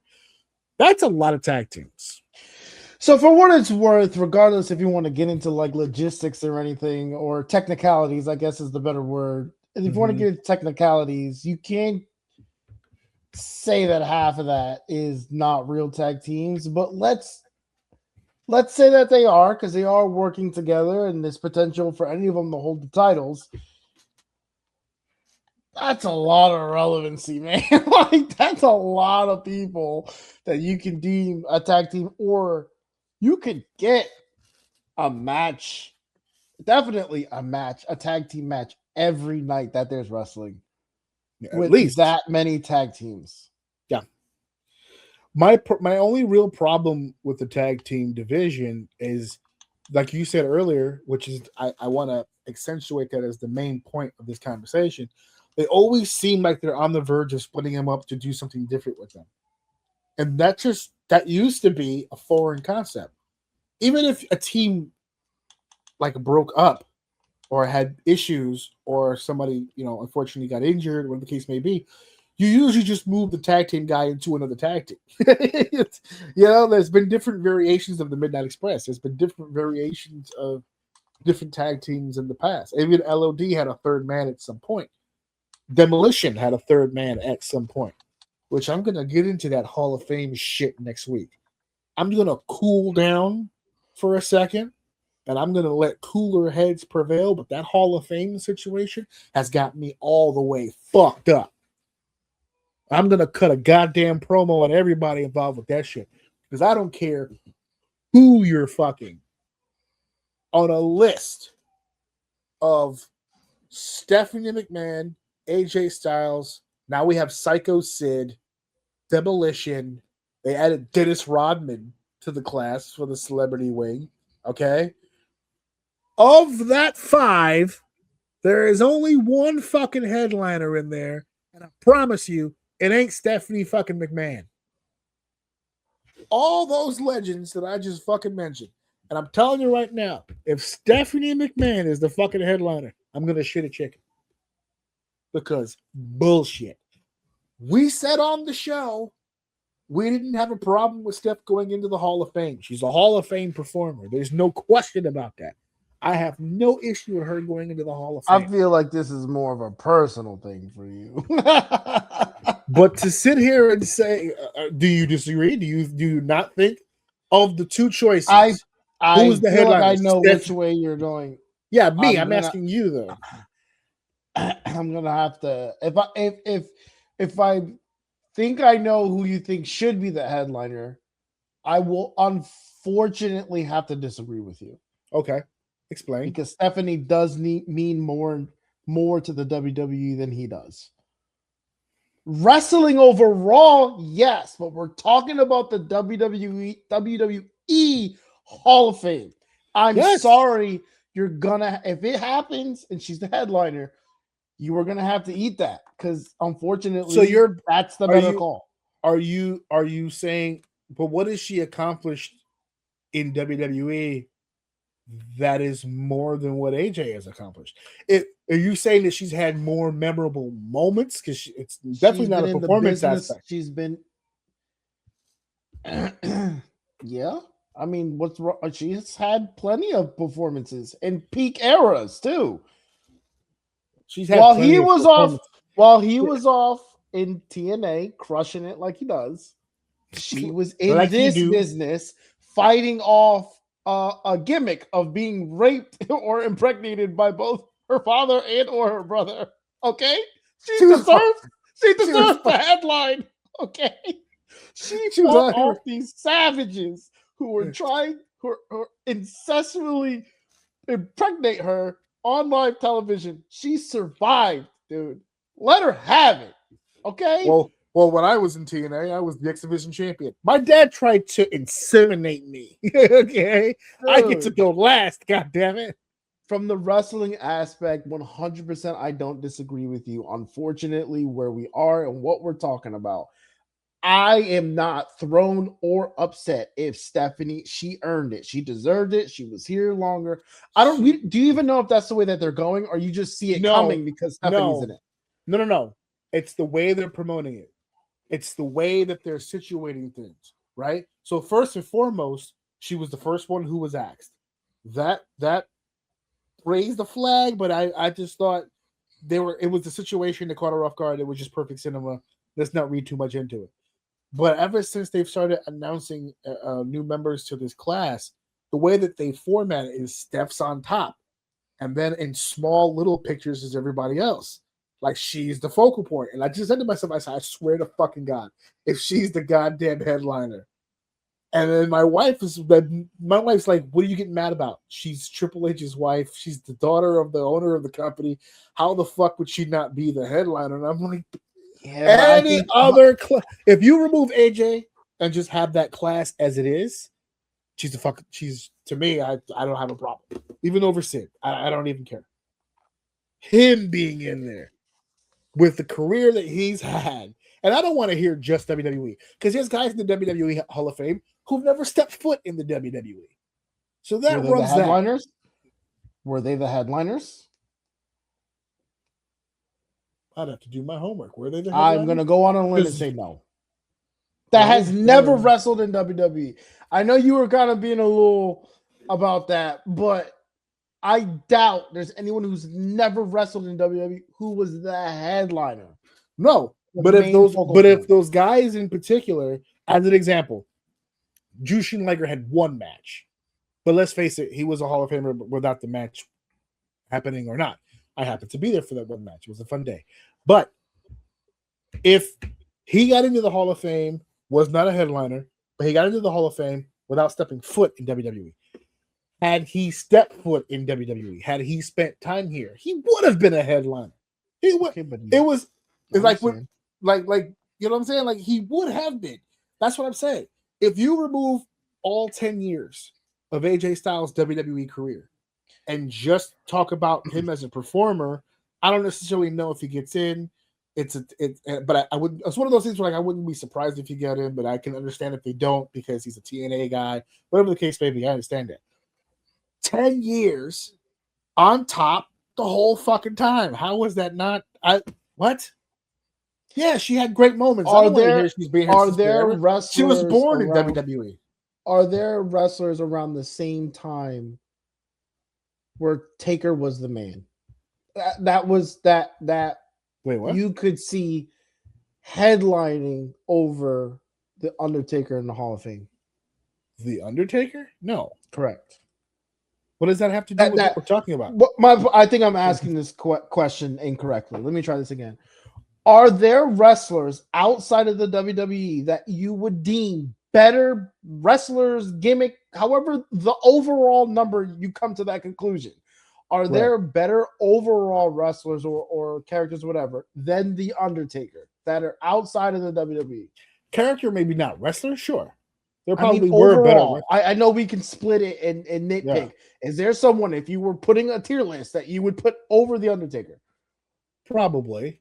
Okay. Yeah. If that person, whoever the fuck it was, is in the Hall of Fame with The Undertaker, he is not fucking headlining over The Undertaker. No, he's not. That's my point. Right. But the difference in that is you keep turning it to people outside of the WWE. He's not a person from outside of the WWE. He's been here for a fucking decade. I understand that. So has she? She's been technically longer than a decade for her, but in the time exactly my point. She was in the WWE twice as long, accomplished half as much. She's not a wrestler. What is she accomplished? Exactly. So the more decorated performer should. We're splitting hairs here. I already said she's a Hall of Famer. I have no problem with her in the Hall of Fame. I just don't want her driving the. I just don't want her to drive the bus. I think they will driving the bus. I think he's being regarded as the best wrestler of his fucking generation, and you're putting her in as the headliner. It's fucking ridiculous. If man, I wouldn't put. It's ridiculous. A poet once said that in WWE it's not about wrestling. Yeah.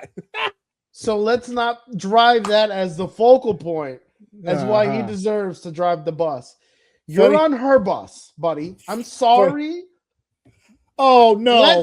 We're not doing the Nepo baby bullshit. It's not saying nothing. No. You're the one that keeps bringing that up. She sold her stock. It's not her bus anymore. That's a TKO bus now. She sold her shares to the bus. It's her bus. It's her bus. She's the former owner of the bus. Not only is she the former owner, but she is married to the man driving it right now. So, yes. Which is the reason she's headlining.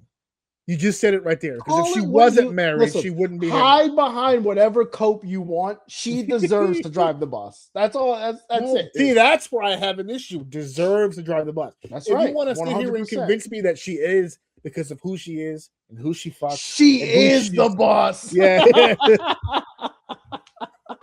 I get it.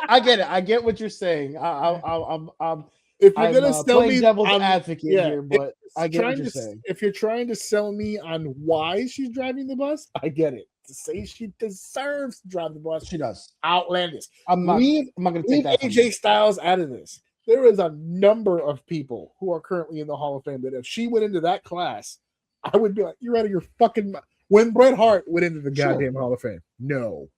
When Shawn Michaels went, no. When Eddie Guerrero, no. I wouldn't have put Stephanie over those people. And AJ's in that category. You know what's funny too? I even if that was the case, I don't think AJ gives a fuck.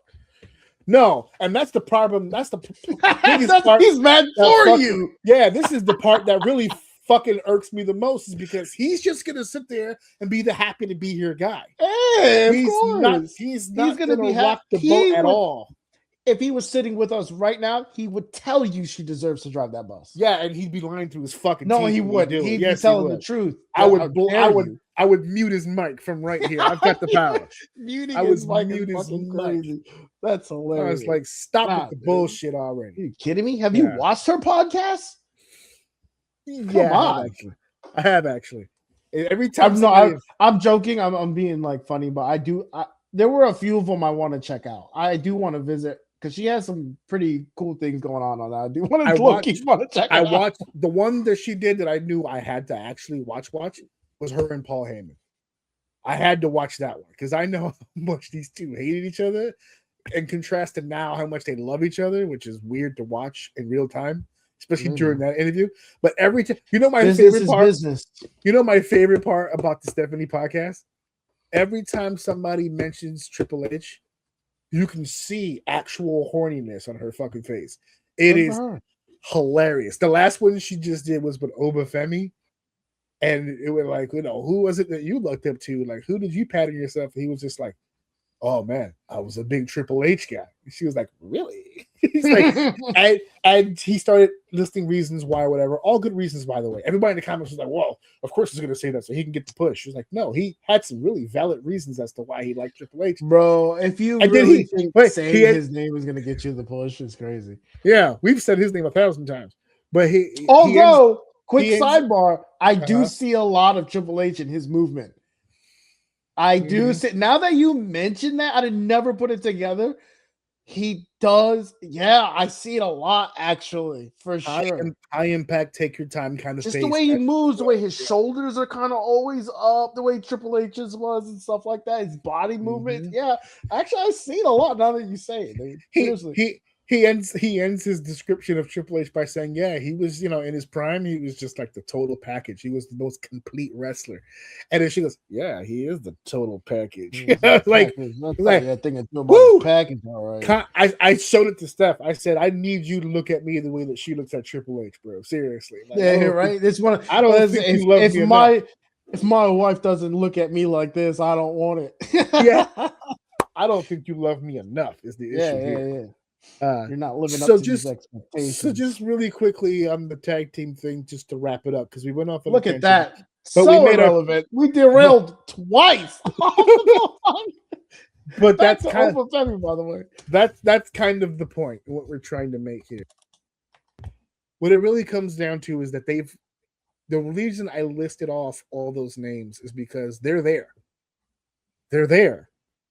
They're just not prioritized at all. They're not used at all unless it comes to a situation. We see more tag matches, and I would love for someone to run the numbers for me. If you look at Raw, SmackDown, NXT, and the pay-per-views as a whole, I will put money that there's a higher percentage of tag team matches that take place with mixed individuals than actual tag teams. Just to the point of story. Like when you get random main events out of Raw where it's LA Knight and Jey Uso against this person and that person. Like they're not really a tag team, but you still get tag team matches. They're using the tag team ideology as kind of like a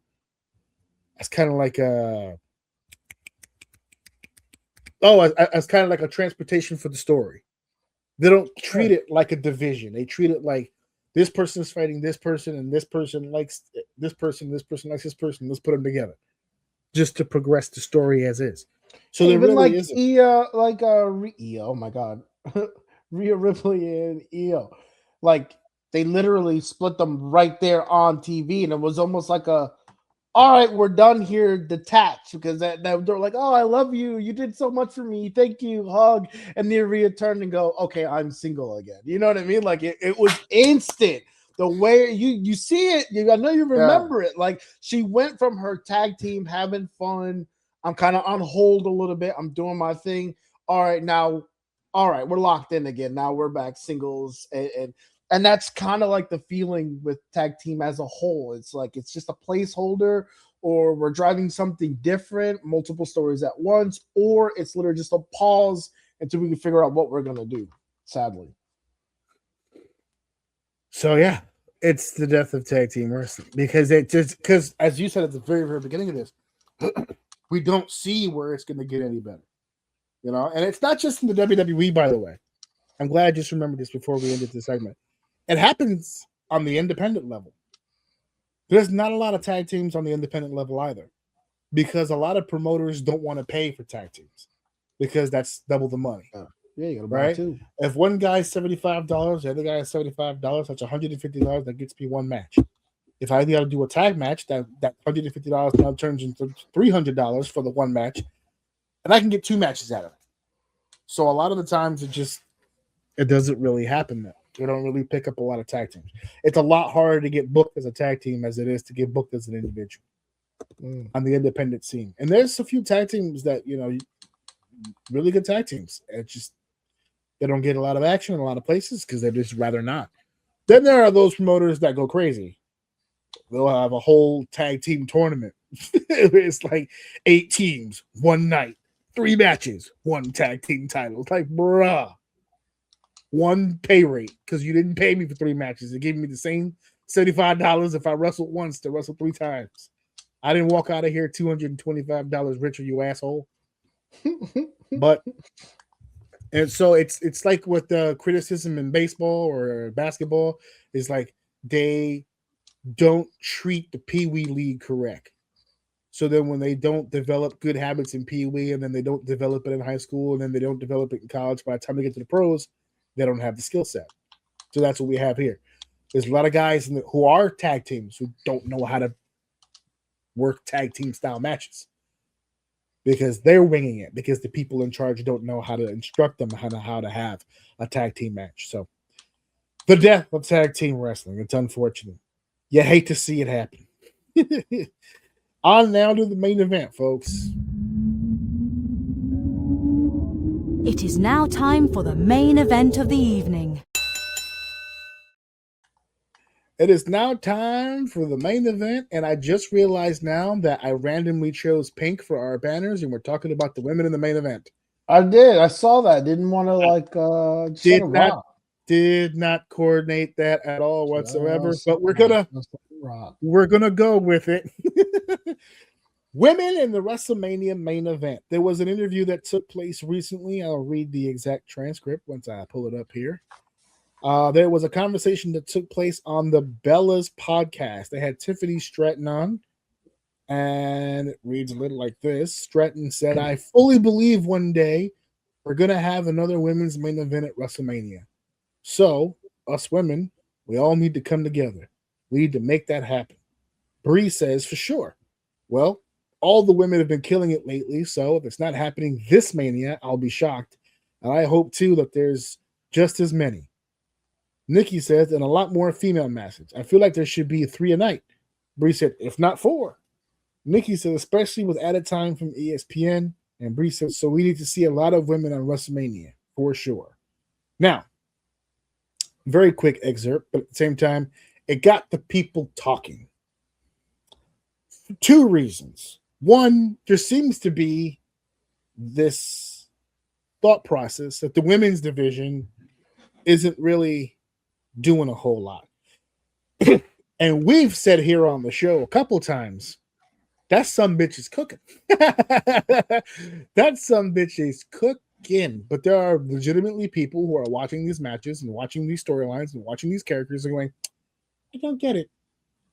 And I think that's, if anything, that's probably one of the biggest reasons that we haven't had a women's main event in a long time for WrestleMania.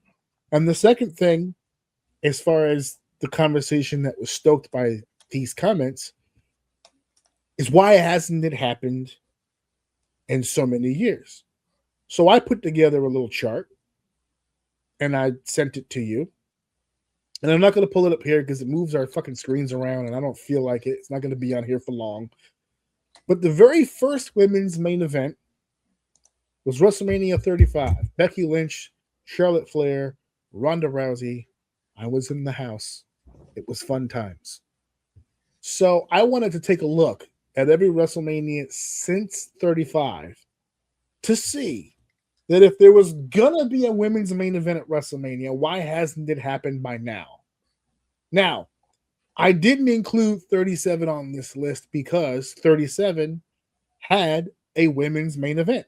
Night 1, Raymond James Stadium in Tampa, Florida. I attended night 2. I did not get to see the women in action, but Bianca Belair and Sasha Banks were the main event of night 1 at 37. So 37 is not on this list, but I got 36, 38, 39, 40, 41, and 42. So for everybody who was saying, well, why haven't we had a women's main event at WrestleMania since Becky's main event? Let's take a trip down memory lane to figure out, did they get it wrong or did they get it right by not choosing the women's main event on those particular shows? So I take it at 36 to start it off.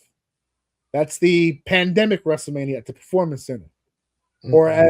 Or as sports fans have been calling that era, this is the bubble WrestleMania. Just like the NBA had the bubble championship, they were in the bubble. We're in the bubble. They were in the bubble for WrestleMania. So the main events of 36 was The Undertaker versus AJ Styles in the Boneyard match. and Drew McIntyre defeating Brock Lesnar for the WWE Championship.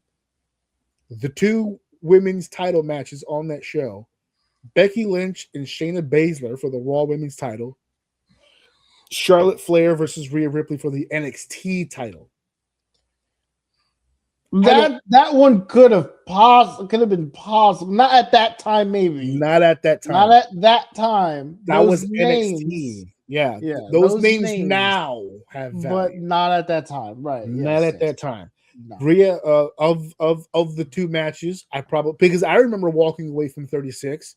If you go back to the earlier episodes of this show and you hear my review of WrestleMania 36, I said on that show the best match on the 2 nights was Charlotte and Rhea Ripley.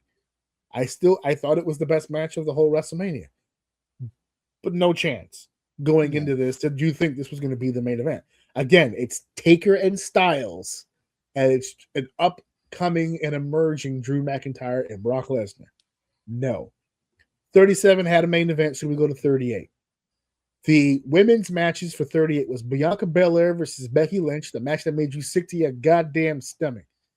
For the Raw Women's title, Charlotte Flair versus Ronda Rousey for the SmackDown title. Our main events for that WrestleMania was Stone Cold Steve Austin returning to the ring after 19 years against Kevin Owens. Jeez. And then Roman Reigns against Brock Lesnar, title for title. I love Bianca, but that wasn't going to happen. Nope.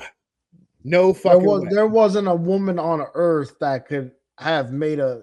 At that time, that was tough. Those main events? No. Now, unfortunately, no. We go to 39. We have Rhea Ripley and Charlotte again for the SmackDown title. Now, this is a completely different Rhea Ripley. Completely different. Then we had Kevin Owens. It's Rhea Ripley and Charlotte for the SmackDown Women's title. Then it's Bianca Belair versus Asuka for the Raw Women's title. Not for nothing. For that time period, 2 very strong women's title matches. But now we go to the main event. Kevin Owens and Sami Zayn versus the Usos for the tag titles. And then Roman Reigns and Cody Rhodes for the WWE Championship. Now, Roman and Cody, I could argue the Rhea and Charlotte to take the Sami Zayn Usos. But that storyline was already there you go. Hot, dude. If it was when on paper to me, that looks nasty. That main event. When we did the live the round table before that pay-per-view, if you go back and you watch it, I said on the show, I would rather do Rhea and Charlotte over the tag match for the main event. I said that before. But I also said that's for the match quality. If you're asking me as a booker who goes on last, it's got to be the tag match because the tag match had such a phenomenal build. That tag match, the Bloodline against Kevin and Sammy, was so fucking amazing. I understood it. I said, me personally, I would have done Charlotte and Rhea, but I get why they put the tag match on last. After WrestleMania. In hindsight as well, though, no one knew that not only were they driving something here and it was absolutely red hot, but we didn't know we were about to go on a fucking ride that this pretty much like kicked that off. This kicked it Not off. kicked it off. Exactly. We're in it now. Starting here. We didn't know it, but in hindsight, yeah. Both of those main events took us to that next main event in 40. And we didn't know it at the time. So business-wise, it made sense to put the tag match on. But I think if there was going to be an argument for a women's main event up until this point, Charlotte and Rhea had a very good argument. A very good one. It was just they got hot at the wrong time because that tag match was going on last. I take you to 40.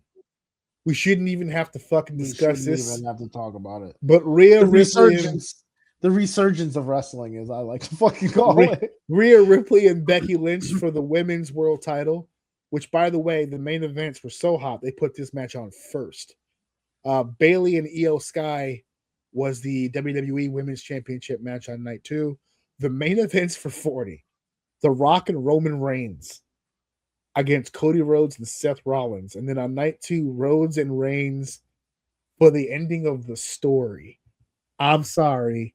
No, not debatable. Those were the main events of that fucking pay-per-view. That takes us to last year. Now hear me out. This is the year where the debate before the pay-per-view happened was very strong, right?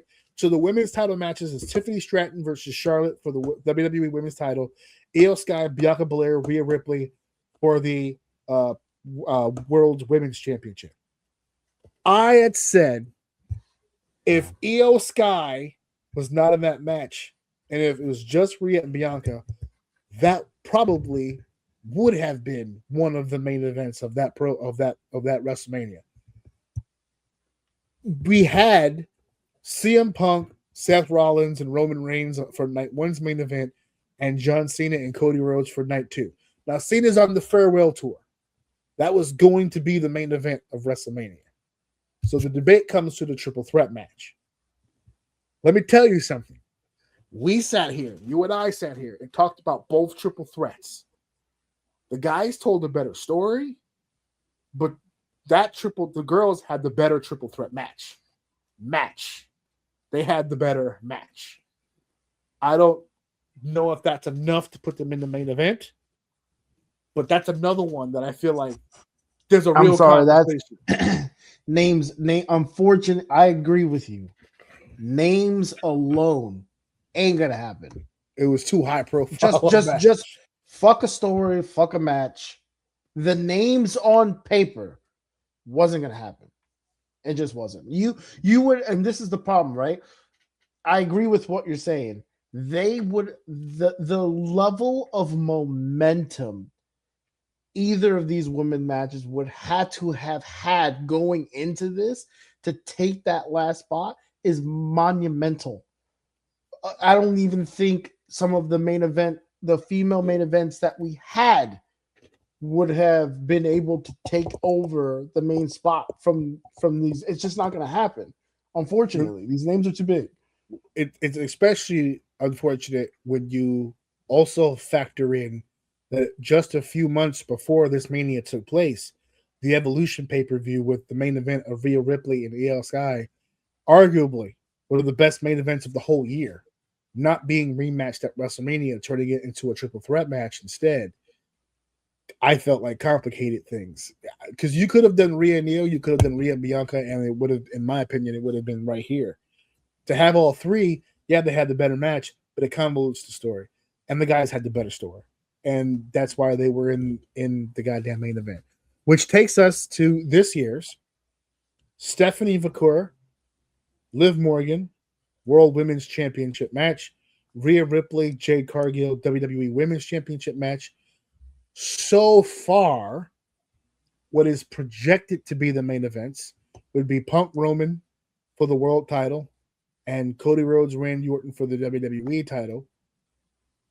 There is some chatter right now about Lesnar Obafemi being one of the main events. But let's just play devil's advocate and keep it the championship matches for now. Punk and Roman, Rhodes and Randy Orton, two very strong fucking stories. And to be honest with you, I feel like the women are split. Stephanie and Liv, I don't feel like is a main event. Rhea and Jade, I don't feel like it's a main event. However, the problem is you couldn't flip it because Stephanie and Rhea would be really, really good. That's where I was headed. Cargill would be really, really bad. We gotta even this card out just a little bit. You know what I mean? Stephanie and Rhea to me would have been a main event candidate. I still don't know because Rhea to me is the proven commodity here. Of the four, the obvious, whoever the woman is that's going to main event WrestleMania next is going to be Rhea Ripley. It's just a matter of who the opponent is going to be. And to be honest with you, we have to build someone to stand next to her, basically. And that's why I'm screaming at the top of my lungs. I've been saying this for a few weeks now. I haven't said it on the show, but I've been saying it in my house. My wife's tired of hearing it. At first it was a joke, but now I'm dead serious. Bianca's finger is causing more health problems as time goes on. It's not only not healing, it's actively getting worse. So at first it was a joke, but now I'm dead serious. Get rid of the fucking finger. It sounds funny on paper, but hear me out. There are people who live very high quality lives with 9 fucking fingers. It just is what it is. And it's causing health issues. It's not just a hand that hurts or is in pain or is stiffening or did you get more information on it? Yeah, well, WWE is releasing more information about it. They've been talking to Bianca's doctors, and everybody's been talking to them. And the only real update that we've gotten is that exactly what I just said, is that the finger is not only not healing the way that they want it to, it's actively progressively getting worse. And now the latest update I've heard from people, there's a lot of people talking, the scuttlebutt, ear to the ground, that at first I was joking, but it looks like it's on the table now, that they're starting to consider whether or not it's time to get rid of the goddamn finger. Because if it's going to cause more problems than it's worth. We had a dad that lost, feeling and usage of one of his arms, and he didn't want to part ways with it, so he wore a sling for most of the time. But he was playing, Russian roulette. You can clot, you can do all kinds of stuff in that area and not even know it. And a finger is much smaller than an arm, obviously, but it still has a circulatory system. It still has important things in there. If it starts to cause bacteria, it gets in the blood, it can cause all kinds of havoc. Forget wrestling for a second. I'm not telling her to lose the finger so we can get our main event match. No, I'm saying for the quality of life you wish to live. If the finger is not working out so goddamn well, get rid of the fucking finger. Now they're saying that it's the ring finger, so maybe that's why there's hesitation. I don't know. But look at, if you lose your ring finger and you can't wear your ring on your ring finger, guess what? You're still married. It doesn't go anywhere. You don't lose your finger and just go, oh well, I guess we have to see other people. Like, no, you're still locked in, my guy. I hope you guys still have your paperwork. I keep my receipt from my wife on the wall. Yeah, I have my receipt. Your receipt? Yeah, I kept the receipt. It says marriage certificate on it. It's in my living room in a frame, so that whenever she acts up, I just point to the paper. Because I'll bring you back to the store, bro. You better calm your tits. I got the goddamn receipt right there. All right. So, I mean, where is it? Where is it? There's a few arguments. There's a few arguments here. But they're not good arguments. Like we just went over it. There isn't one close, in my opinion, that can take what the main event actually was. What's the closest? What Mania here is the closest argument you can make? And I think it's what you were saying about, no, you can't take anyone out. It has to be what the card was. Right, so that would eliminate my 40 argument, but I'm looking at Rhea Ripley and Charlotte at 39. 39, I would not have been mad at all if that match would have been last. I'm just saying, I wouldn't have been pissed. I understand what you're saying, but it was on night one too. Cannot disagree that those main events were on fire. Yeah, they were. Set the tone for one of the biggest manias of all fucking time. It doesn't, what's funny is because the arguments that we have for the main events that happened, like Kevin Owens and Sami Zayn against the Usos, and I'll point to John Cena and Cody Rhodes, they were last because of how important they were to the storyline at the time that they happened. But you could, no shade, but those are two of the least talked about WrestleMania main events of all time. Which one? The tag team match, right? The storyline was there. No one denies that. The build was perfect. It deserved to be in the main event slot. They worked their asses off, but the match didn't deliver. It is the same thing with John Cena and Cody Rhodes. John Cena decided to do the heel gimmick right before Mania, and they purposely put on a shit show of a match for the sake of the gimmick. And now that will forever be the last WrestleMania match he ever has. And the match was so bad, they rematched it at SummerSlam just to wipe the taste out of people's mouth. And they had a way better match at SummerSlam. But the WrestleMania match was trash. That match was no good. That's not a rewatchable match at all. I don't disagree with you, but unfortunately, one of the biggest factors here is name.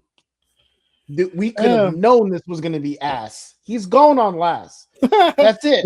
I'm sorry. Some people, and the same thing with 39. I could argue that tag team match, you see Kevin Owens, Sami Zayn, the Usos. What I see is Roman Reigns' storyline. That's what I see. You know what I'm saying? It don't matter. It's all driving something. It's about the names and who brings in the money and what's going on. And to be honest with you, I don't disagree with you on both those, but those names and that time and that storyline, it's going last. I'm sorry. And I'm still a little upset with the Drew situation and him not going to Mania. So that kind of sucks. What we got going on now. I would have much rather it not be Cody Rhodes. But guess what I found out? He's leaving after Mania, Drew. Oh, so he's doing pissed. He's doing a movie, Highlander. Apparently this whole time, even before he won the title, he was already scheduled to not be here after WrestleMania. But the only reason they gave him the title in the first place is because the character itself had developed through all this complaining and whining and bitching, but yet never ever winning. They felt after a while it's starting to do more damage than help him. So he had to win the title at some point. So he did, but they had to get it off of him because he's disappearing. I don't know if I agree with saying that. I don't know if I agree with it either because it doesn't have shit to do with WrestleMania. That and the fact that let's let him go, tap him out, and being pissed off, and then when he returns, it's a surprising pop when he comes back. I don't understand why we're killing his return before he fucking leaves. Yeah, he'll still get a return, but like, I don't know. Maybe I believe in kayfabe still. I don't know. It's still real to us, damn it. If he was truly leaving after WrestleMania, we'd lose it at WrestleMania, and then you could still do Randy and Cody immediately after. There's no. That's why I think that everyone keeps saying that the heel turn with Randy Orton feels rushed. It just feels like okay, he's heel now. He can do whatever the fuck he wants, however the fuck he wants. I feel like it's too late. He can go out there tomorrow, make them love him again, and then come back the next day and be a heel again. Randy does whatever the fuck Randy wants to do. I think it took too long to turn him, to be honest with you, because now it just feels weird. This crowd, they're smart right now because they're doing most of his heel work outside of the ring. I think this past Friday he did something with Matt Cardona, and that's the first time since the jumping of Cody that he's done anything really in the ring. It's all been promo packages and interviews and whatever the case. So he hasn't had a match basically since he's messed with Cody either. So that's good, but they don't really want to boo him. He's going to have to really ratchet up. Oh, since we're on the goddamn topic, enough with the 09 Orton bullshit. Enough. That was 17 years ago, dude. Give or take. Yeah, 17 years ago. He was 09 Orton, and 17 years ago. He's not that thin. He's not orange anymore. His hair is not cut down like that. He's a heel, but he's not 09 Orton. He'll never be 09 Orton ever again. Okay? We don't want 09. The internet is begging for it. But wasn't he like an actual menace, like in real life? Like, wasn't he not a good person at that time? Yeah, we don't want that. That's where the hearing voices bullshit came from, because he was walking around literally like, and then just that's what somebody was like. Was it? I see a punt kick in Cody Rhodes' future at WrestleMania when he was punting old people in the fucking head over and over and over again. This is one of those genres a lot like when you get really strong fan bases. This is one of those genres where they can't leave yesterday alone. They're like, oh man, it's been a while. That's unfair. They lean into that shit too. They know what they're doing. WWE? Yeah. Oh yeah. WWE. They know nostalgia pulls them in. They know it. They haven't mentioned 2009 yet. That's everybody. I saw reaction videos from people who were watching the show as it happened, and then he hit Cody. And you know how reactors are. They're always over the like always over the top. And you can hear him go, oh, we're bringing back 09 Orton? Is that what we're doing? No, he's just turning heel. We're not bringing back 09 Orton. Okay? We can't give him his spine back. We can't give him his knees back. We can't give him, no. This is not 09 Orton. It's 26 Orton, and it's still going to be a banger. Just let him do his thing. Let him work, man. What do kids say? Let him cook. Old Grandpa Orton is on top of it. All right? Let Abuelito go. He can do it. All right. So that is the show here today. I want to thank you guys for coming on here and chilling with us and hanging and what's it. And I'm going to pull this up because I'm going to keep doing it until we get closer and closer and closer. And holla! April 14th, y'all. We're doing the live convo. Me, Dave, and the boys are back together again. We're talking WrestleMania. We're talking on Facebook, on YouTube, on the Kick. All right, we're coming back live April 14th, 7 p.m. 2026, y'all. Y'all got to join us. It's a fun time where we sit here and talk about the whole goddamn card, what we think's going to happen, what we'd love to see. We get goofy. I usually get drunk somewhere in the middle of it, which makes me a whole lot funner to watch. Me and Steve get completely mollywopped as we do the goddamn shows. And then my favorite part, because we're going to do the show on Tuesday the 14th, and then Friday evening, I get to pack up all our shit and head over to the House of Deception once again as we take in the sights and sounds and watch WrestleMania at a reasonable hour. Okay? At 7 or 8 p.m. as God intended. Yeah, I don't like this midday shit. It like ended the day so early on that bucket. Because you burn, like you get so energetic about it.